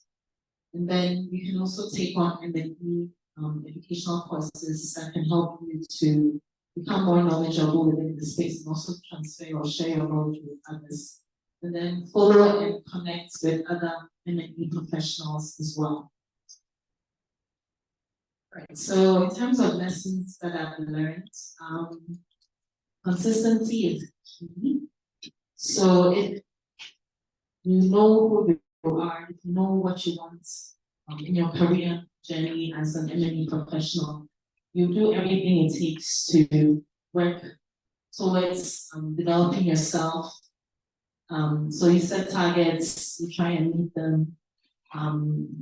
You know, so it's important that you keep track of your progress as you rise higher, and then follow your passions. Know what you like to do. Identify your strengths.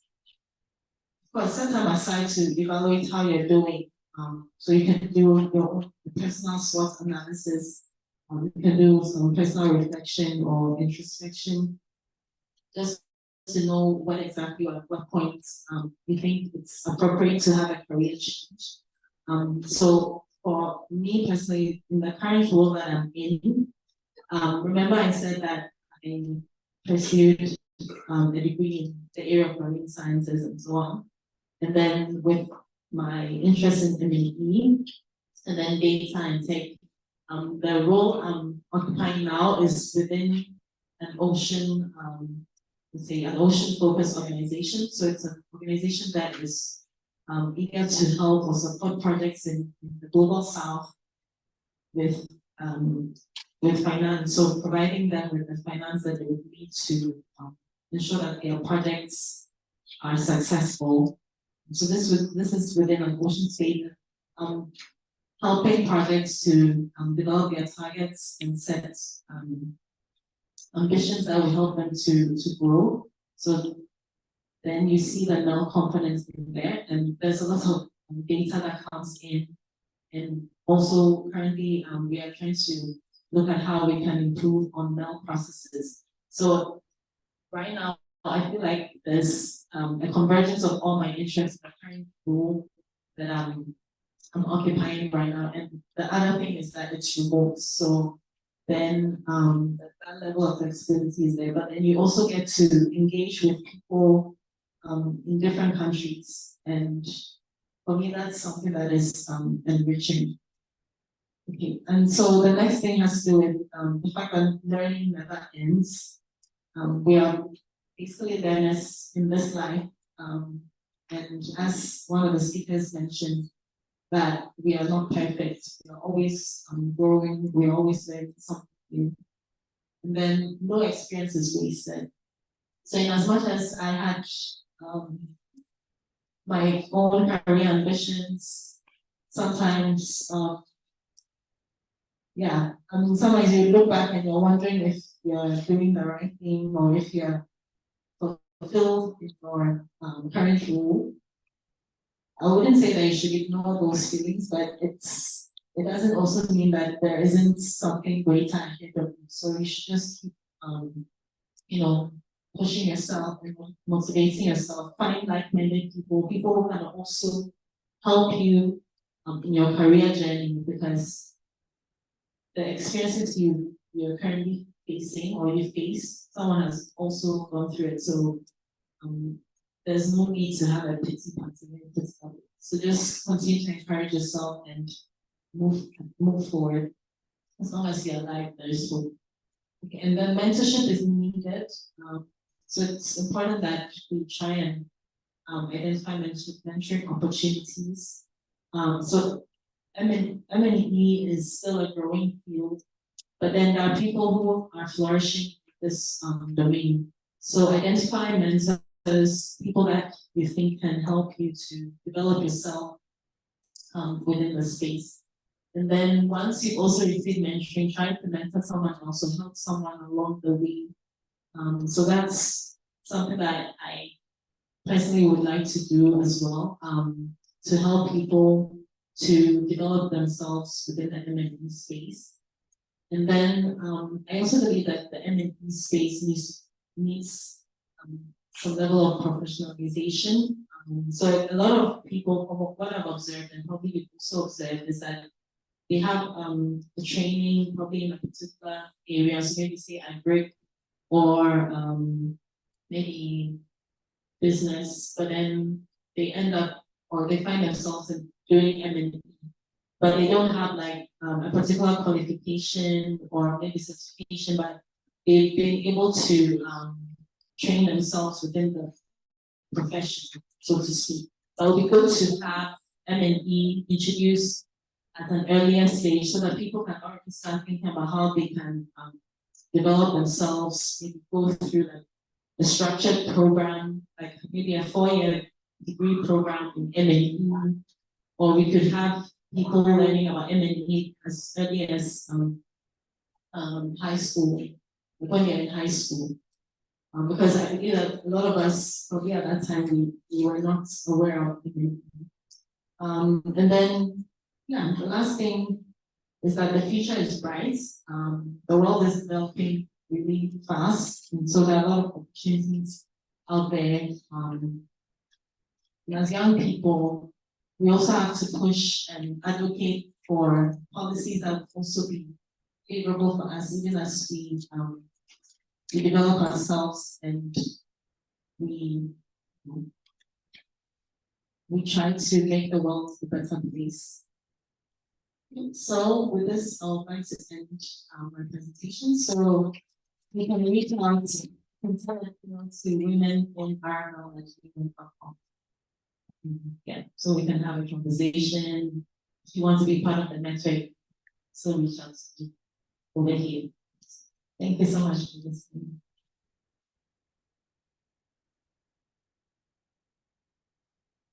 Need I say club? I mean,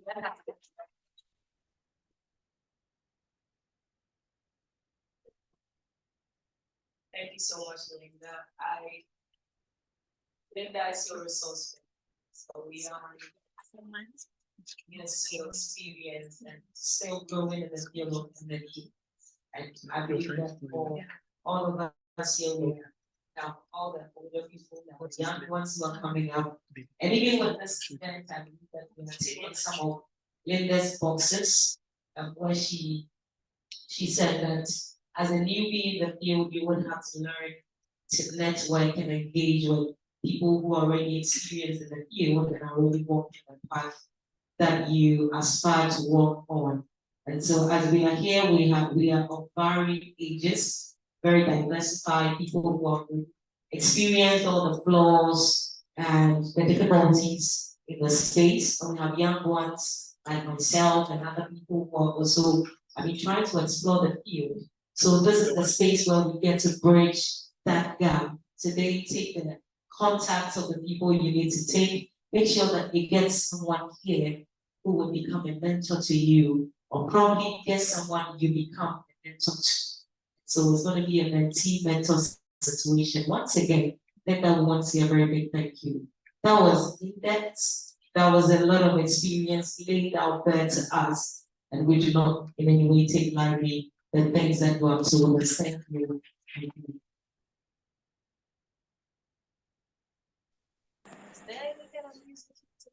Yeah, have music to for like 1 minute. Yes. Mommy, you got that right. That's true. That's true. I'm just trying to connect with my senior MC before we move on to the next. Thank you. All right, great. Thank you so much. What we didn't mention at the beginning is that this is a collaboration with now. What we decided to do is we thought it great to team up with the young people. So we keep the story going. Life gets only better. So we are happy deadline. Okay, now we are rounding up. All of this for the delay. We had to literally reset everything. And we literally had to reset everything. So apologies for the delay. We're going to our keynote. Now, Mrs. Joanna, she's evidence. Yeah, I'm very excited. Evidence, this is Joanna. I think Joanna is psychology. Has been in this business for about 80 years, isn't it? Worked with the UN, worked with the private sector, He has a wealth of experience in this. So we thought this information should be a good person to say a few words about what it means to get to where we are all aspiring to be. And so today, the floor is yours. And I trust you will share all these profiles by the so that you know who you want to talk to. But because of time, I want to that's it, Joanna.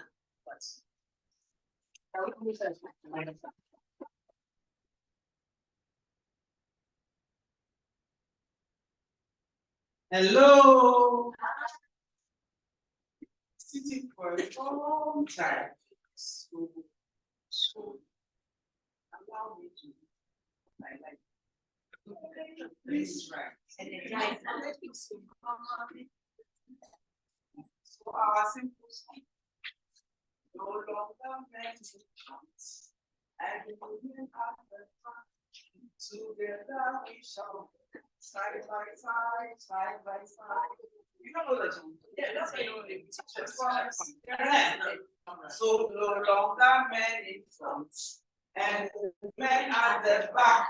Together we shall walk side by side, side by side, side by side, side by side, side by side.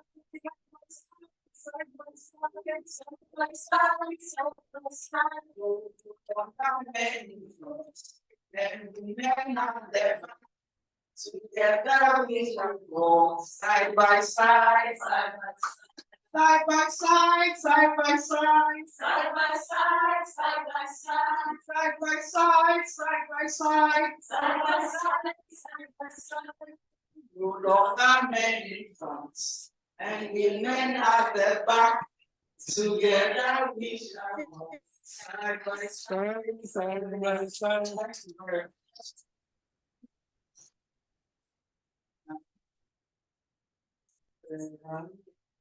The day is fast spent. I have a share, but I will take a look at it more nicely than just reading, but let me do a bit of a formal thing. I want to thank my dear sister Bibi for fishing me out from my corner. For some time now, everybody is like, Joanna, you've been hiding. And I tell them, it gets to a point in life when your mouth is partially shut. And you decide you want to stay like that. So today, when they asked for my short bio, I decided to put my hidden title there. To cause a bit of fuss, the eminence, and so on. And it is to encourage you that you can get there. That you can also support that. And it has come out of a lot of the presentation that we've had today. And it's all about you, what you want to do, how you do it, the goals you set for yourself. So once again, good evening. It is an honor to be with you at the launch of GMEF's Women in M&E Forum. It's been wonderful listening to all these speakers, what they've done, how they've done it, and to a young lady who just ended her presentation. I say, I like what she shared with us. When you fail, it's not the end, and I think it's out with one of the presentations. She didn't end there, where she couldn't go to or continue to the medical school, but she decided to move. And she has all that to share with us today. Thank you. Ladies, the gentleman is gone. My dear ladies, I really want to commend GMEF for this initiative. It is not common. And I look at myself, and I was just asking, how did I get into this? I was trying to recollect somewhere in 2003. I was then coordinating the national program for the UN system in promoting gender equality in Ghana. And a friend approached me for sponsorship to an MNE in South Africa. And it was becoming a bit difficult getting into her, so I added myself so that when I got it, we could share with her. So that's what I did, and I went with her. And here I was, out of the presentations, was one I loved so much, but a dear gentleman who unfortunately is no more, that is Gary. And I said, wow. So I developed interest in the whole thing. We came back and I was asking myself, what next and so on. So when sleeping where MME is concerned, a few years later, we did feel who she is. Somehow, when the fish MME from that next vast ocean, and then this whole thing started. And she's somebody who will not give up when she enters in something she loves. Can we do that?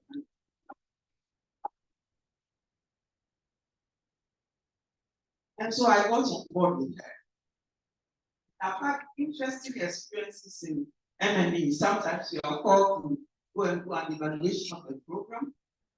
And I've lost some relationships because I'm an open person.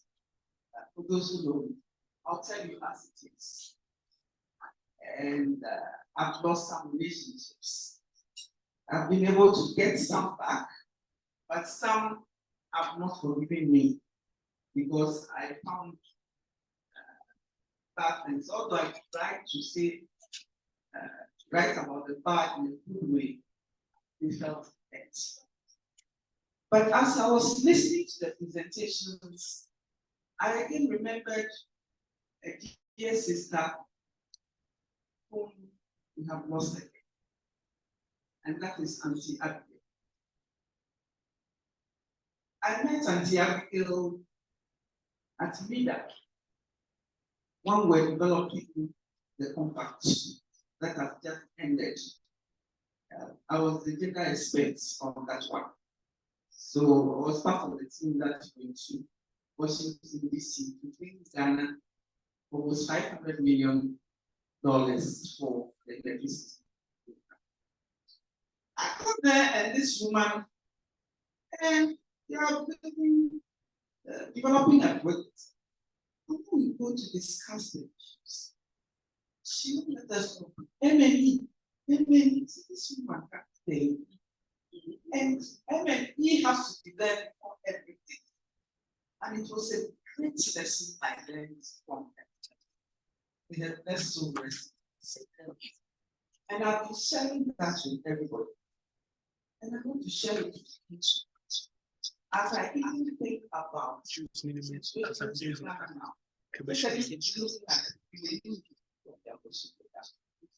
and I have to discuss how many women were there in the beginning? Somewhere along the line, also talk. Because what they keep me now, the effects of the women I mean,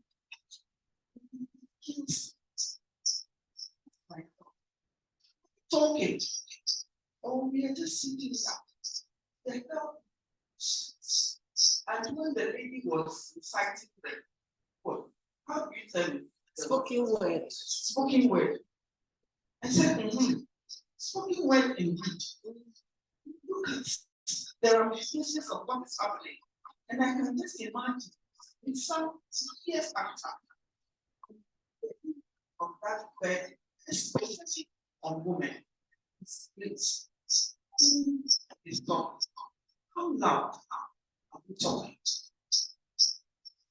MNE and women, we cannot run away from them. My topic, no woman, no MNE. Why are women so critical in every aspect of MNE? And indeed, we are MNE. So the nature of what we do, again, our just we are into everything. We see everything.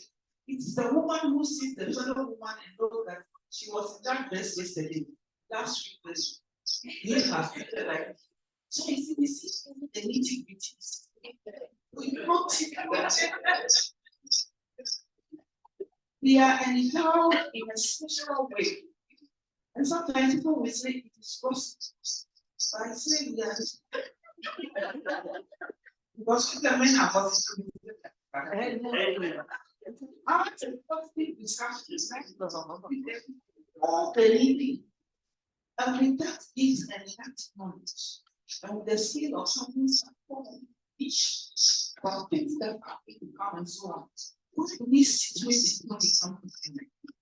It's just one thing.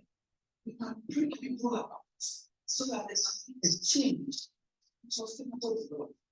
But we have to end of it. Because we are doing this to ensure that at the end of the day, there are issues like down sewage and so on. We are then receiving end. If we don't do something about it before it happens, we will have no problem. That's why it is very important for us as women to be very serious with the issue of men and team at the start of a project. Not somewhere along the line, oh, we forgot to meet you. Trying to fish out for indicators when they don't. Until we feel the late until will always make sure when we sit down, let's do it before no MNE indicators. So we work backwards with MNE. So at the end of the day, we came up with projects that had every little spice hidden in there. So when at the point Ghana had a bit of, I told my husband, what it is. The Americans will take this part of the money. So when they I was there. I was part of the stock, so I know what we need. So it is for us all to wake up. When something is clean, what are the indicators? What are the things we are expecting for women? And if it is for women, remember it is for children, it is for men, it is for all. Because that is about it. What should be there? Again, when it comes to women, it's about us, our work as mentors, what we are living for our generation tomorrow. I saw this sometimes that, oh, when I see what is happening, I ask myself, where did we fail? In MNE, we play diverse roles, data gatherers and innovators, monitoring and evaluation, and designing evaluations, analyzing data, drafting reports, presenting and defending evaluation results and reports, managing various projects, etc. And the lady has an example of that.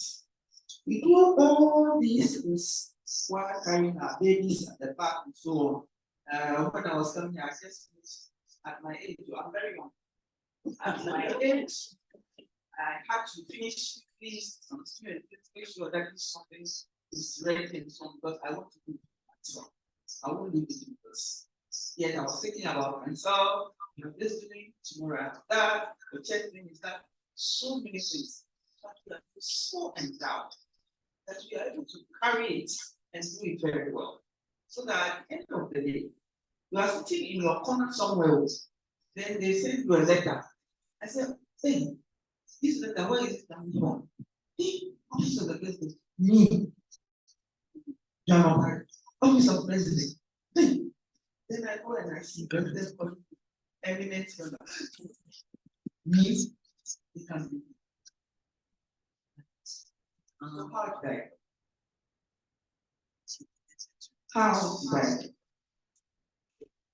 That means you have work and we said it. Focus. Not giving up. Has not been an easy road. I tell you, at all. not been an easy road. Sometimes thinking in the air that this plane is falling into the water when you are flying in a helicopter without doors. You see, so you look down the water, top of my head, you bring it falls down. And as the lady said, let's go. So I called for your daughter to this plane. But it has not been easy.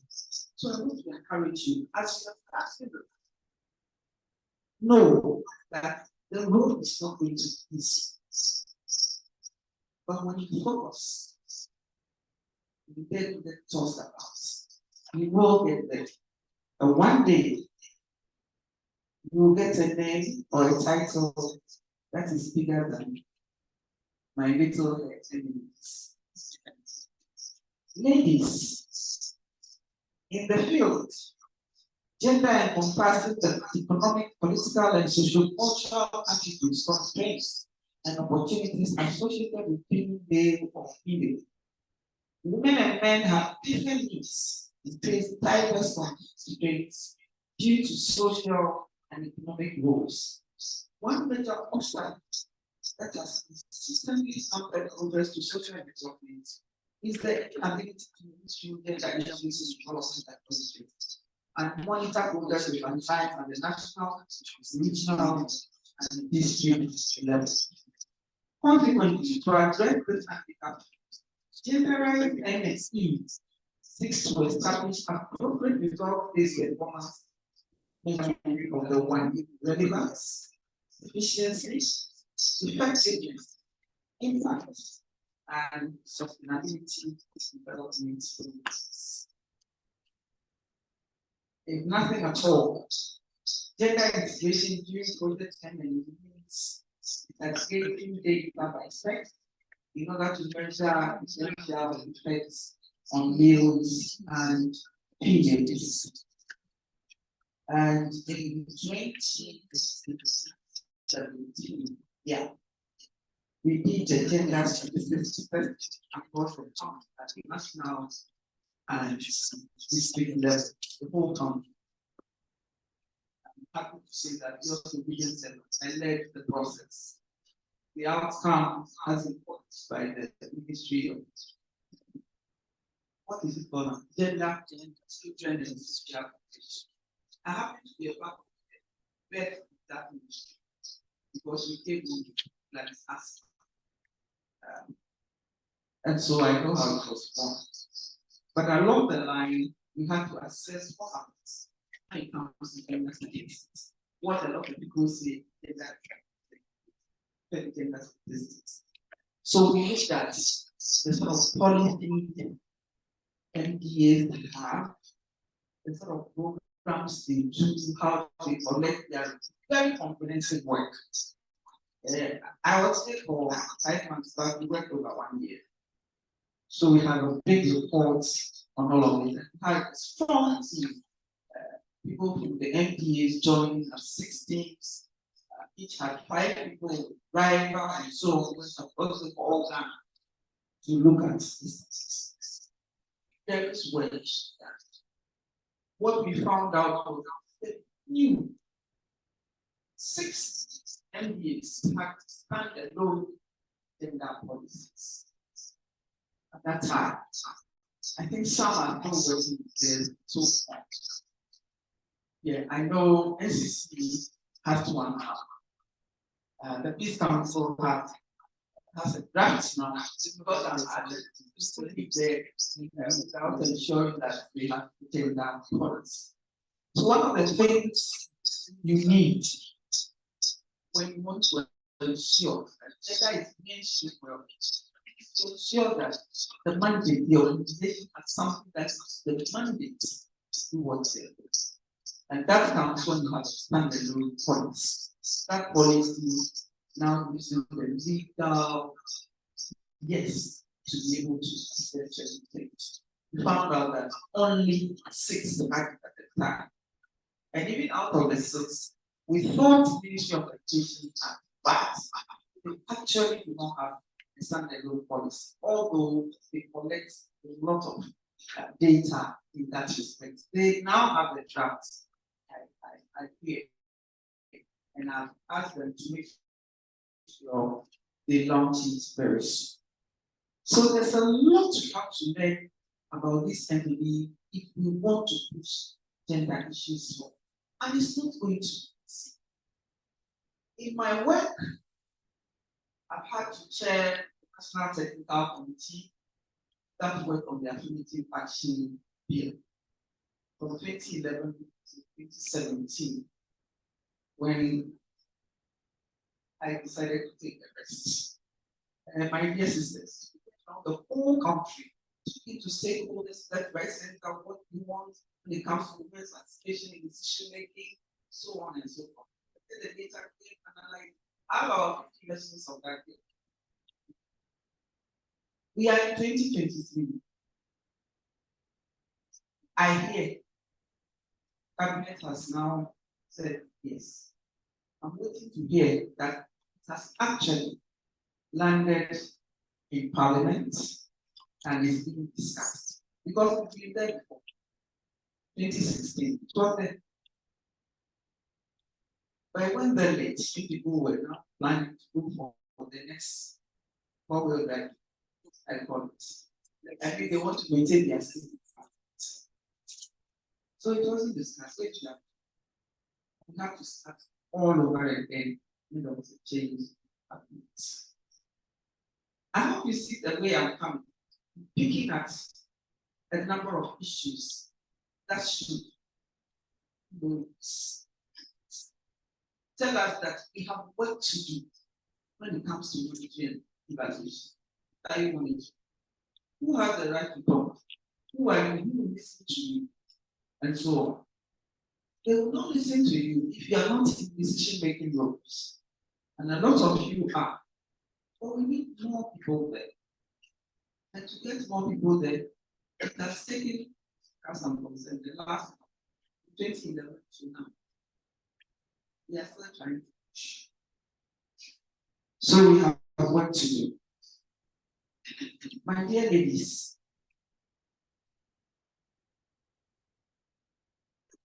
incorporating gender considerations to MNE should, however, go much further. Programs and their progress ought to be evaluated in terms of their impact on gender-related outcomes and development-related outcomes. That are the project's primary focus. And when we do such things, we no longer see projects growing up in the bush somewhere. Whilst you see markets in the bush, and the women sitting in the sun, close to the market, selling. Why? If we look at MNU before the development of the government. So we have a lot to do. More women in MNE means achieving broad-based and inclusive performance. Inclusive in that we are part of it from the start to the finish. Others, vulnerables, like the disabled and so on, are also a part of it. The bottom line is that when women succeed, children and families are healthy and educated, and communities thrive. When all is said and done, women's development is the nation. There's still so much to do, whether you are in Europe, Ghana, wherever. We need to up our game. As women in MNE, may we take our place as brave warriors in this battle of global development. And to move on, I'll just read some of the points that have come up from our presentation. Keep learning. It has come up from almost everything that we said today. Keep learning. We need to work very hard. It is not easy. And for our current generation, the young ones, those after us, I will say that we need to be very resilient, to be patient, I've had situations where I need ladies to work with me, and so on. They come and they are not patient. Some come and they think they know more than. I had a very interesting situation where we're doing some work with children. And I was working with a Nigerian consultant. She came and and I told her, Madam, I have worked in Nigeria before. So I can be a Nigerian, I can be a. So your papa will not fight you. And she laughed. So that was a fine warning to start with, to tell her that you can't fight me with those, some will say that. So she got it. Then we started the work. And she wanted to take the easy part. Meanwhile, she was a consultant. And I said, hey, Auntie, your knowledge, they are heavier than mine, though. And you give me the hard one and take this one. Oh, I don't like it. Whatever now, I like it. Then let's take somebody to help us. What is done? So I got a friend. She knows that. And I said, come help us. So she let me in. And started the work. So the friend gave us a fine, you know, English program, table, and started. Then I said, oh, let's agree on how much you're going to pay. This Nigerian lady opened her mouth and said, now you bring her now. I'm not paying it. I said, I told you I've lived in Nigeria before. And you lie back. So I don't mind. Then it was time to present the first draft. She is a consultant. You said that consultant can say. So I was waiting for her. I went to a hotel. I didn't sleep the whole night. She was still in night. Instead of small dollars like this way. Finally, they had to allocate her. And she left. Later on, we finished the whole work. She said, it was good I left. I don't want to disgrace myself. We are so friends after. But after she left, I got to a professor at the university and I said, oh, Prof, you need help. So she said, oh, I have this girl who's good, a young lady.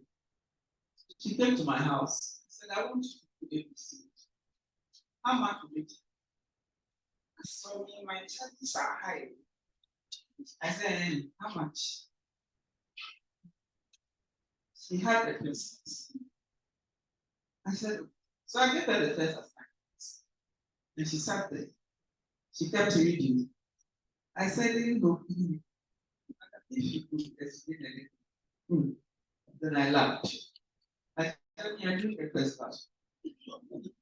So I got her. And at the end of the day, I asked her, how much do you charge? In the way you talk, anything. So I'm also sharing my experiences. So I said, next time when you get, just humble yourself, cool down, and you learn so much. She's one of my daughters. I'm happy to say. I think she's done a deal. I've had some too who have been very terrible. And I've had very good ones. When I was on the UN system, I once had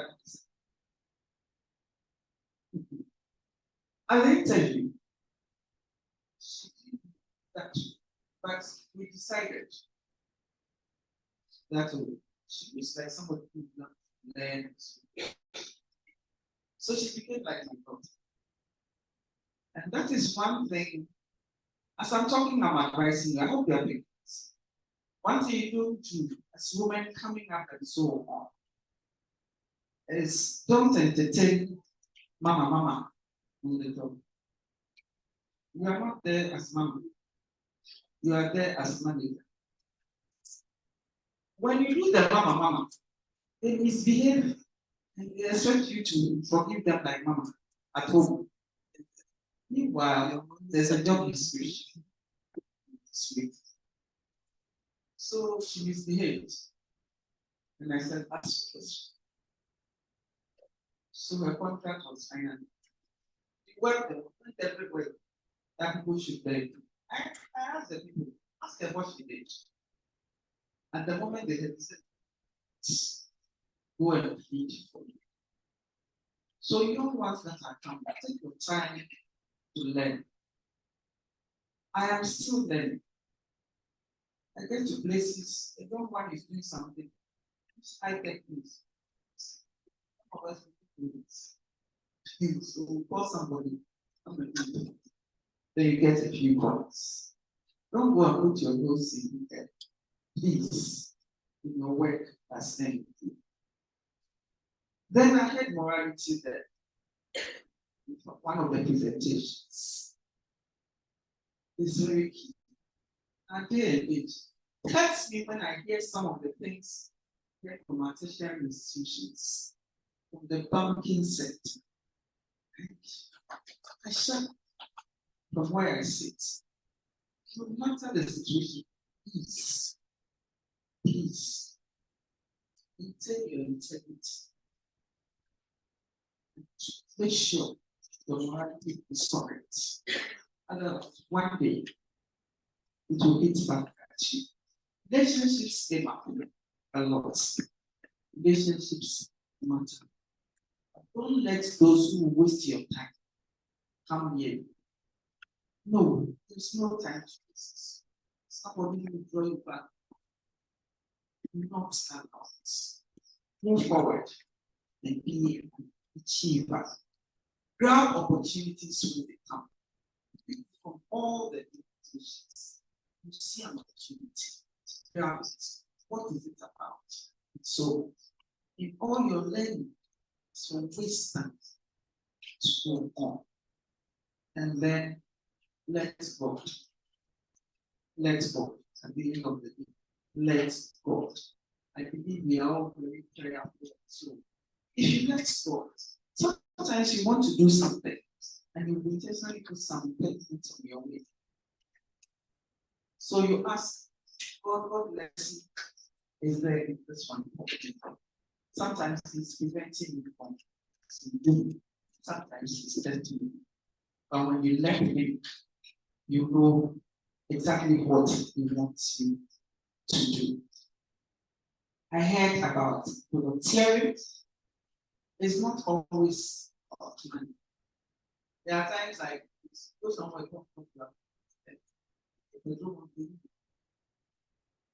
but you come and say thank you. Next time, that will be an organization that will link you up to somebody. And people are waiting. I told somebody the best consultancies I've had outside the country didn't come from Ghanaians. Interestingly, they came especially from Nigerians who were not my friends, but they had me participating somewhere. So as soon as they wanted, they get back to me. I said, John, send your CV. He said, we know what we are talking about. And then I see the rates, I said, oh, wow, Nigerians. So relationships matter. Whatever you are doing, internal. This is going to be a network of you. If you are not sure of somebody, get back to the registration list and so on. Call Anita, call when I saw the education of like the Miss, I like that. Miss, whatever they did something recently. What's the one that and she was a little time. So I wasn't sure if I knew. Yes. Link up with somebody. Ask. You may get help. And see, this is here a store of it. Of course, the day is about. So just say. There was a time I asked her for something. I think when I'm reading one of your old presentations, I said, wow. So when she said, I did this, I saw my name. And so on. Please. Anytime you're supposed to be humble yourself and share with the batch. Sometimes they share with static. Because I have shared some, I know. So I like, sometimes I speak, forgive me because I'm very. Ladies and gentlemen, thank you so much for allowing me to come and make the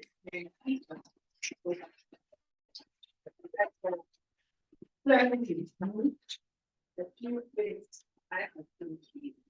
But like Linda, she's Linda. Like Linda, you see, when your background is very like that, makes you versatile. I read that we medications. And then I went to do population studies, masters, and then along the line, I picked gender. Nobody to do that, means you get gender policy and but I started reading books. And before I say Jack, I got on the US system. Before then, I was being head of HR. National Service was the first part of HR.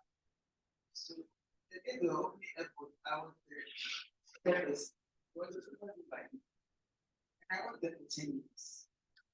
Before I left the team, then I went to actually as HR, whatever. Then I got into it. And along the line, Professor, when I finished,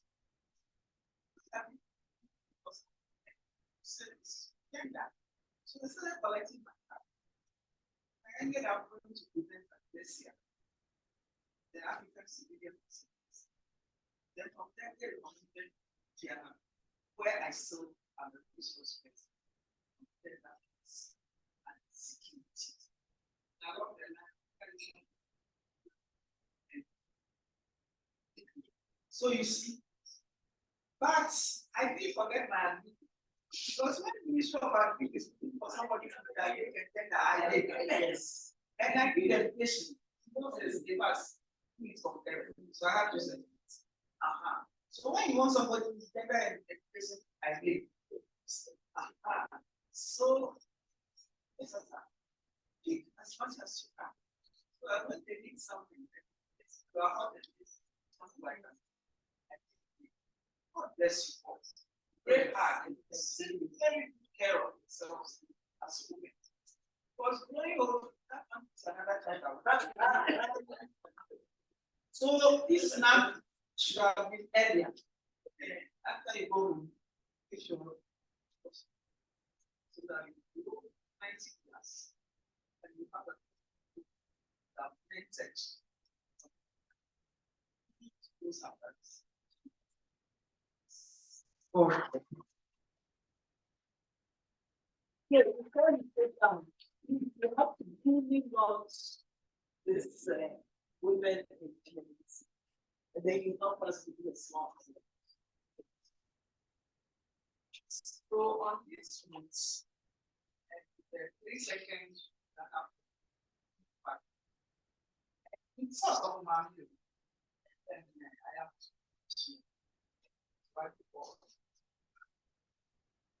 I am happy to say get recorded that the women in M&E Ghana chapter and the first in the world. We are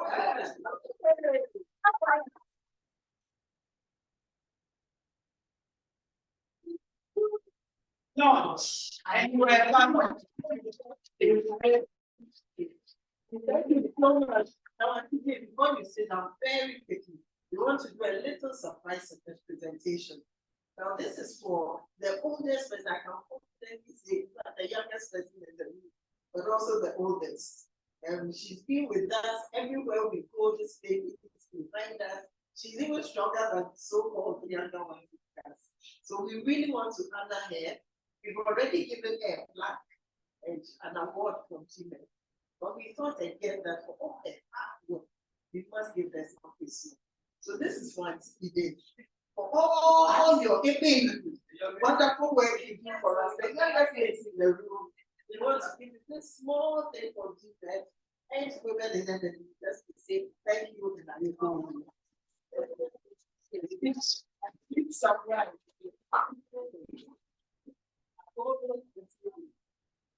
Tell you she's not a baby. That's a story for another year. All my students at the medical school of public health, I tell them to always call me EB. So at that informal level, you can ask any question. And I always tell them, I'm a very quiet and shy person.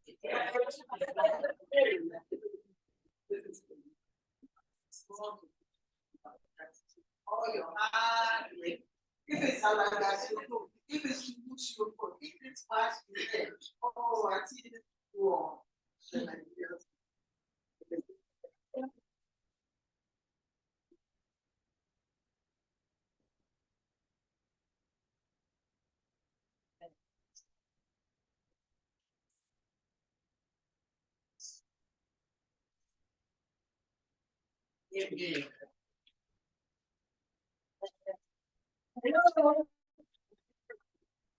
The good Lord said you always go ahead of me and make all the paths straight.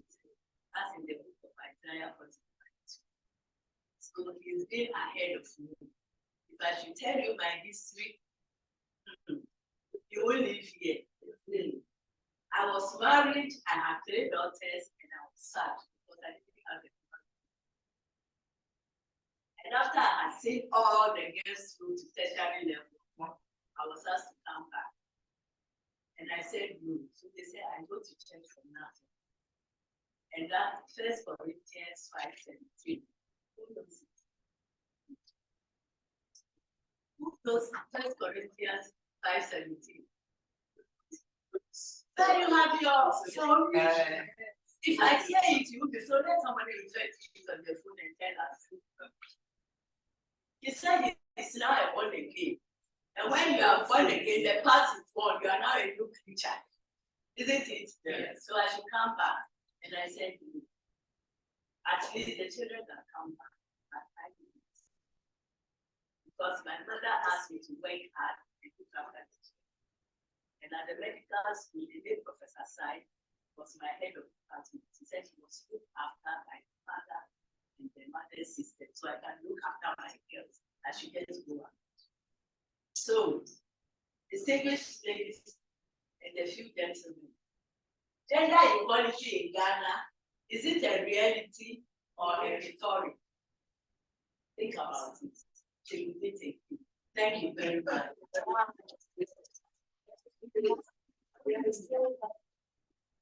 And on that note, we want to say a very big thank you to all of you. We still have a few people online. They're saying thank you very, very much. Thank you for joining us from all over the world. There are some who came in to share things with us. And for you who are here, you took time off your schedules to come here. You know it's not easy. But then we realized that this year we haven't really had a good sit down. And we thought this one would be a very good way to start. As I said, we try to raise funds this week, but we do hope that this has been one thing, is a good step in the right direction. At least once a year, we could try to meet again. If we hope what we do, we will come and work before us. Then you'll be right and right. That's right. Okay. And if it's asking if there's any benefit. So please, just in case, in fact, I jumped to that one because of this. But if you do have a question, please put it before. Any questions? If you want. Comments. It's a comment. Go ahead. I think the mic is down to you. My name is I'll say I'm very new in my field. I've been a researcher, data analyst. Like for 50 years now. But I work on the project that actually the leader projects. That was how I got to know about M&E. And from there, I started learning and I developed interest that I want to participate. Rather than just be on data for many years, I really want to go in depth. But I find it so, I don't know how I'm going to start, but from what I got this evening, I think I got the direction. Thank you so much. Thank you. But at least one person got something out of it, and I'm sure we all got something. I mean, I don't think what we wanted to do was at some point, they start on our tables, but then the time we made up us. Any other comments or questions? They're happy to do. I want to say something regarding Madam Nenne's presentation. Actually, I was so fascinated and very happy to, after she was introduced, that the background she's coming from there. It was so good. Yeah.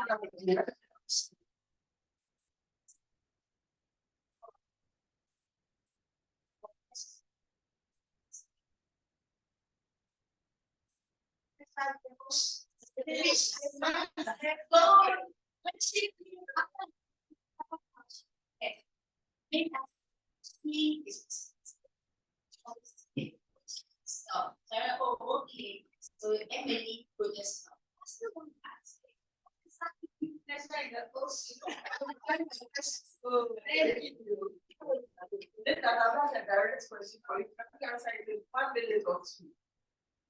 What are you measuring in the ocean?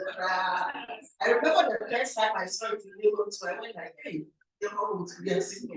We know all this they learn. So your question, yeah, a big one. So there's a lot of measurements that goes on in the ocean.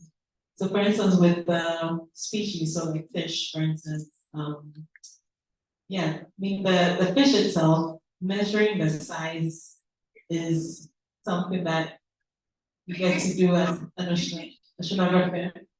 And also weighing, weighing the fish itself.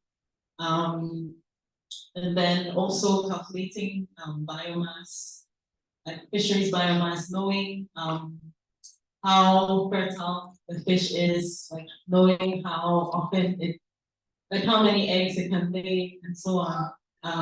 Yeah, but then there's all the technology that we have that allows us to measure things about the ocean from space.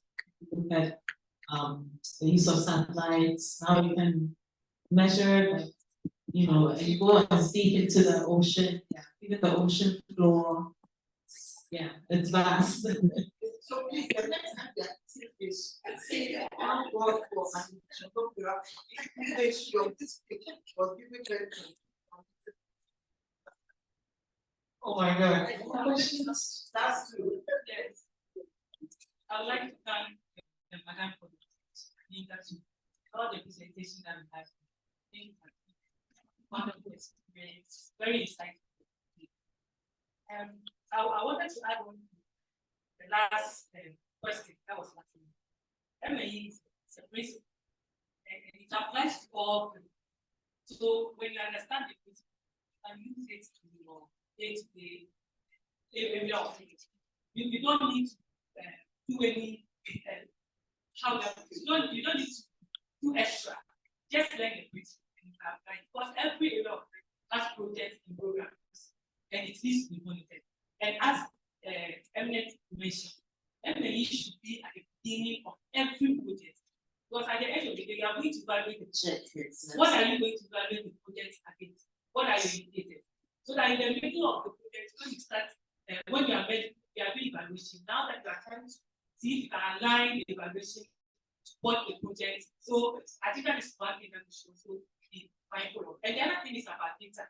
We are talking about MAE, but we can't talk about MAE without data. So as we are seeing our plans, our program, MAE measures indicators. If you don't have data, you don't put it in. If you want to put it, then it's just collect data to measure progress. So that's what we have to get. Thank you very much. Thank you, thank you. We are hoping that for today we decided we weren't going to take exams. So we haven't done, you notice we haven't done anything really or technical. But in subsequent meetings, we hope we can actually train ourselves on what does it mean, what is it about, any areas that are really to us. And there was a last question from you, Mary, and then we'll I have the mic. Hey. I don't have a question. I just want to say thank you for organizing such a session. Personally, I'm very unique in this food. So it was very good hearing experiences, especially where you mentioned like people build because today, for instance,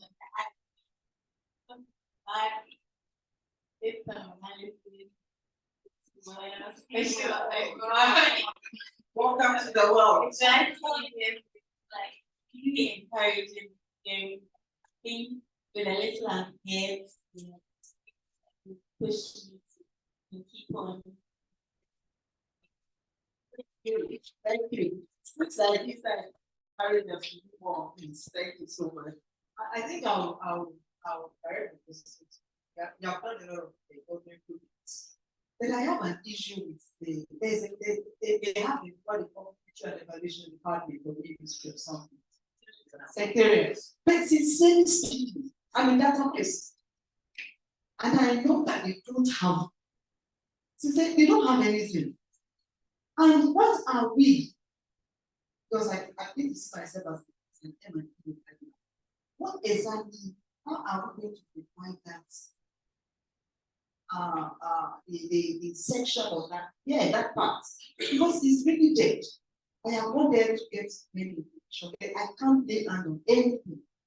So if you can take heart. I really need to define that. Probably we women can think of that. Thank you. That's it. Yes. The strong person is not somebody who has never fallen down. But the one who gets happy time to falls is the strong person. And how many people support Accra household? Accra household, they say never say that until the roads are rotten. But the born again, they say Ezekiel will breathe into the climate.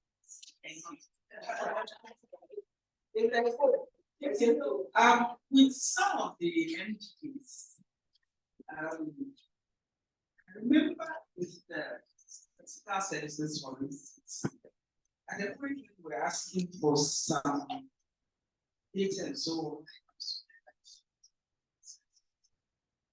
Like, they collect the information and so on, but there's no demand from whatever they give them. So if there is a demand on certain aspects of census data that we do the analysis, and I will not say or make a blanket statement that appearing is going to happen.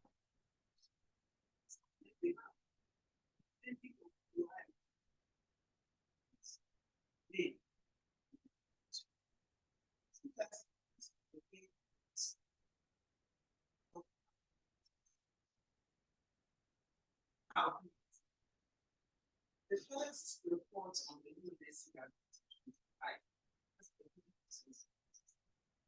I get the status. So in doing that, I had to go to it was the religion.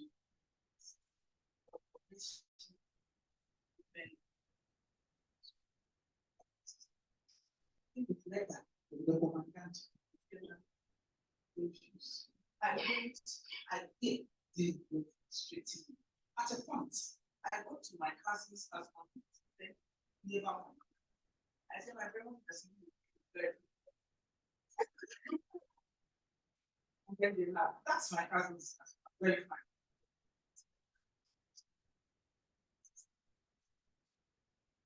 So we went to end this one and then the couch select. So to reach the it took me something and I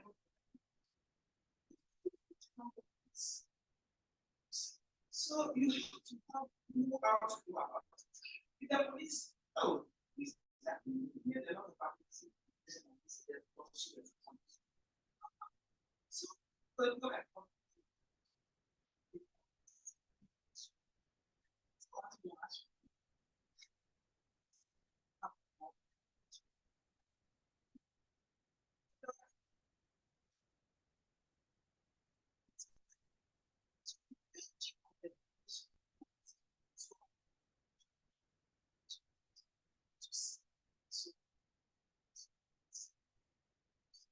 that is how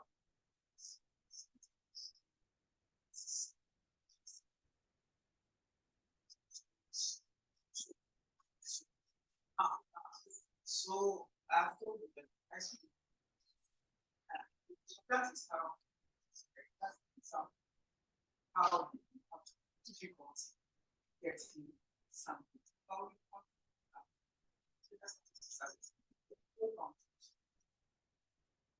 so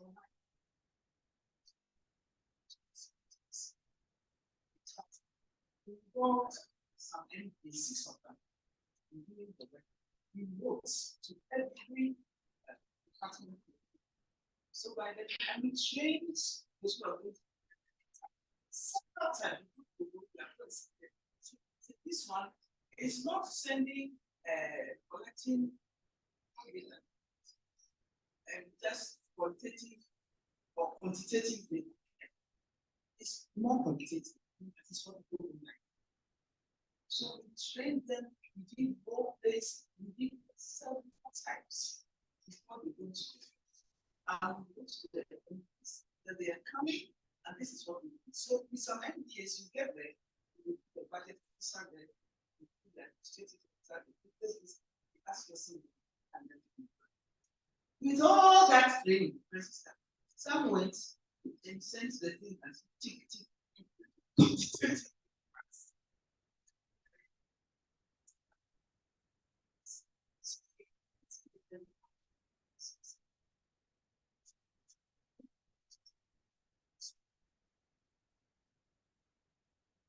Especially when you are not maybe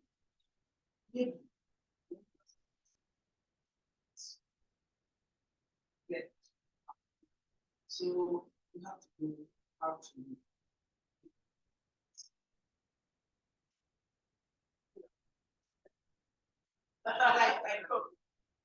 I'm not in Nigeria. So you do something, but it's good. And they have brothers and sisters from like married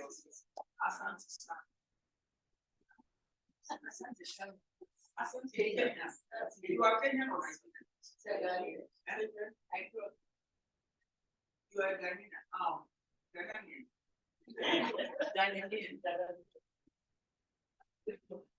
Two words come to me that as she spoke, relationships.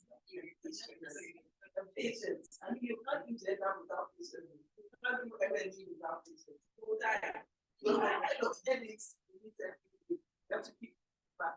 New group and go again. Like you didn't hear what happened yesterday.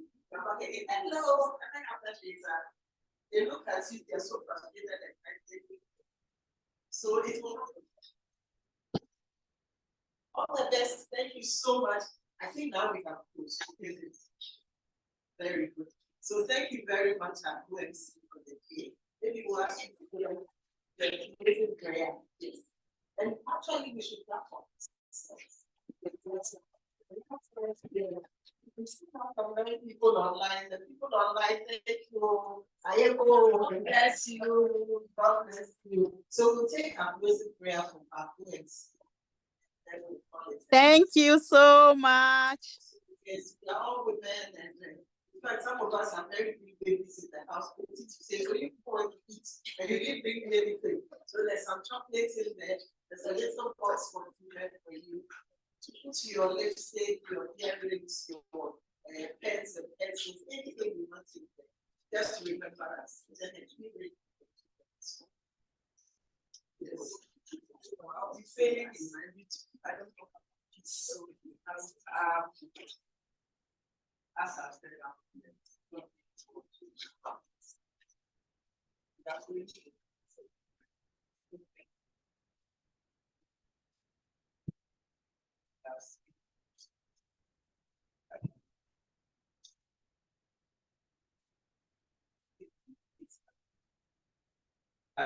wherever you find yourself, make sure that what you say to you and so on promotes states. And if you have any issue, if you go online, we have protocols to report if there are issues or conflicts. Then you address it. You need this one. Then all the other countries around us. As for us, the only one that I'm talking the sea. As you see my side, I can't speak. Thank you very much. Thank you so much. On this note, I would say a big thank you. It's been an honor doing this side by side with Lady Bebe. Thank you so much to everyone. Shall we please? And so, King of Kings, King of Glory, we offer you our thanks and our gratitude. We called on you from the beginning, and you stayed with us. What a successful event has been. Giving us knowledge, giving us the opportunity to delve into the experiences of those who have gone ahead of us, opening our eyes to the people, giving us interests, giving us desires, aspirations. This has been successful, and Father, we will take your involvement tonight. We pray that as we go back to the world, into the States, we'll be able to do better than we used to do before. We pray that opportunities will come our way. We pray that the States will get bigger and bigger, and our women will become more confident, and our women will become more and more influential, even in the States. We pray for peace. We pray for peace. We pray for Ghana, and we pray for our world. Thank you, Lord, in Jesus' name. Amen. The grace of our Lord Jesus Christ, the love of God, and the fellowship of the Holy Spirit. All the days of our lives, and we shall dwell in the house of God forever and ever. Amen. Please say hello to someone. Take some call cards. We said we were doing a group photo.